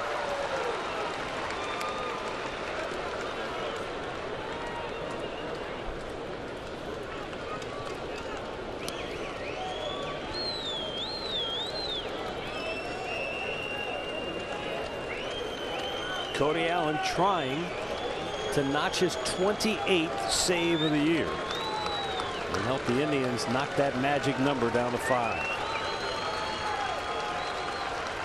The payoff out of play, left side. Gordon has had a couple of very good at bats tonight. He walked in one of them and he struck out his next 2 times, but he worked deep into the counts and fouled off some pitches before they were able to get to him, exactly like he's doing right here. This will be pitch number 9 in the at bat.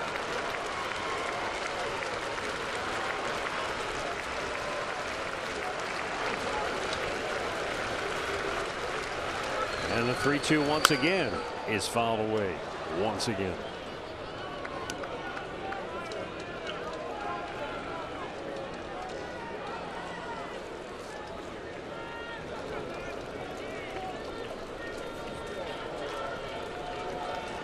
'27-year-old Cody Allen. Last year a career high 34 saves. The pitch. Low, ball 4. This one not starting out the way he had hoped. That's going to bring up Escobar. Now hitting for the Royals, number 2, Alcides Escobar. And a pitch runner for Kansas City, number 0. Well, here comes their base stealer extraordinaire.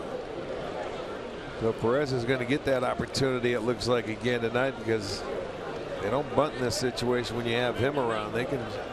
He went on first pitch last night off Miller, who delivers the ball very quickly to the plate.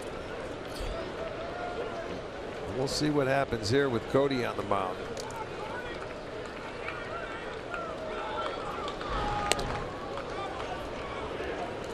And this job that this young man has is not the easiest thing to do when you sit around, you watch a game 3 hours, and you haven't done. I know he's stretching and everything, but to come out and have to try and steal a base in a situation when everybody in the ballpark knows you're going to be running, one of the toughest things to do.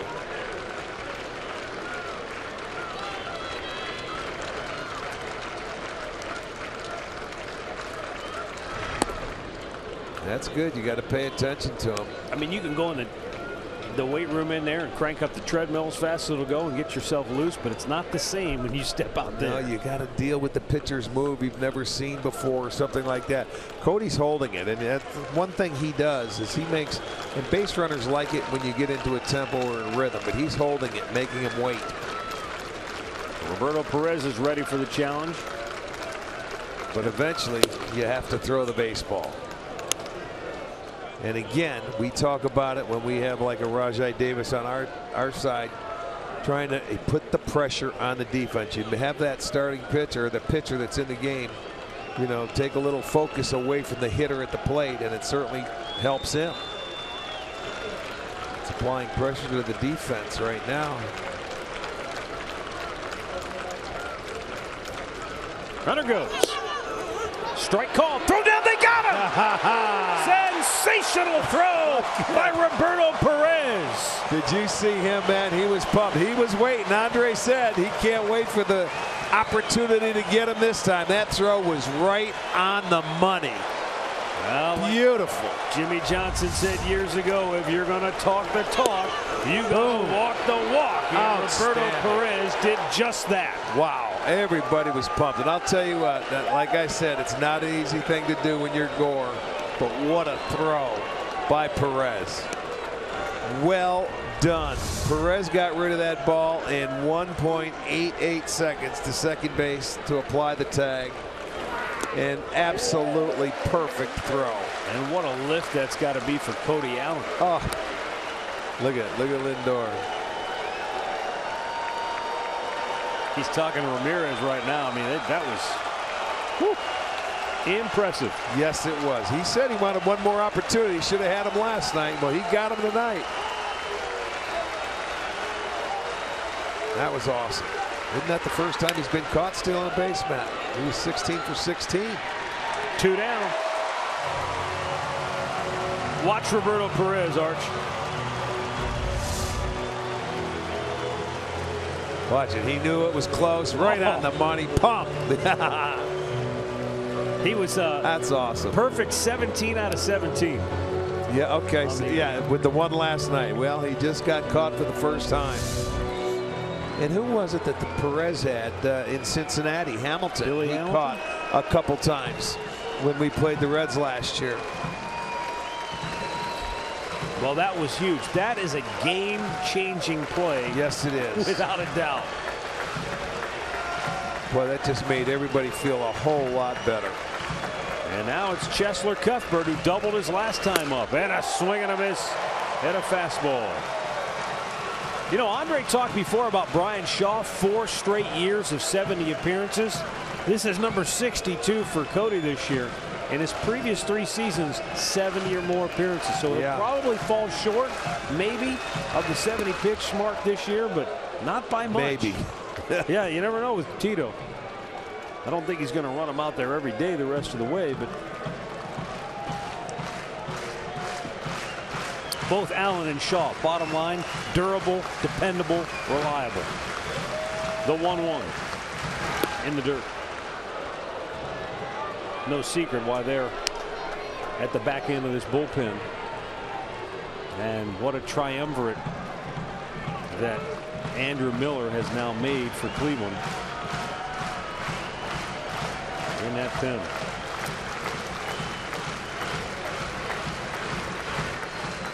Redbird said the Indians are perfect 7-0 when all 3 appear in the same game.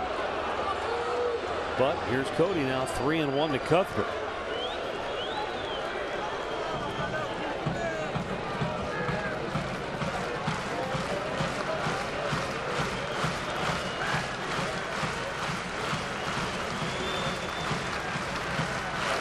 Fastball challenged him, line to center, caught.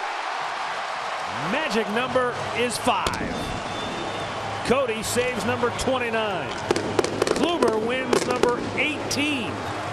But most important of all, the Indians now 88 and 63. They've won the first 2 in the series, and now a chance to sweep the defending champs tomorrow night.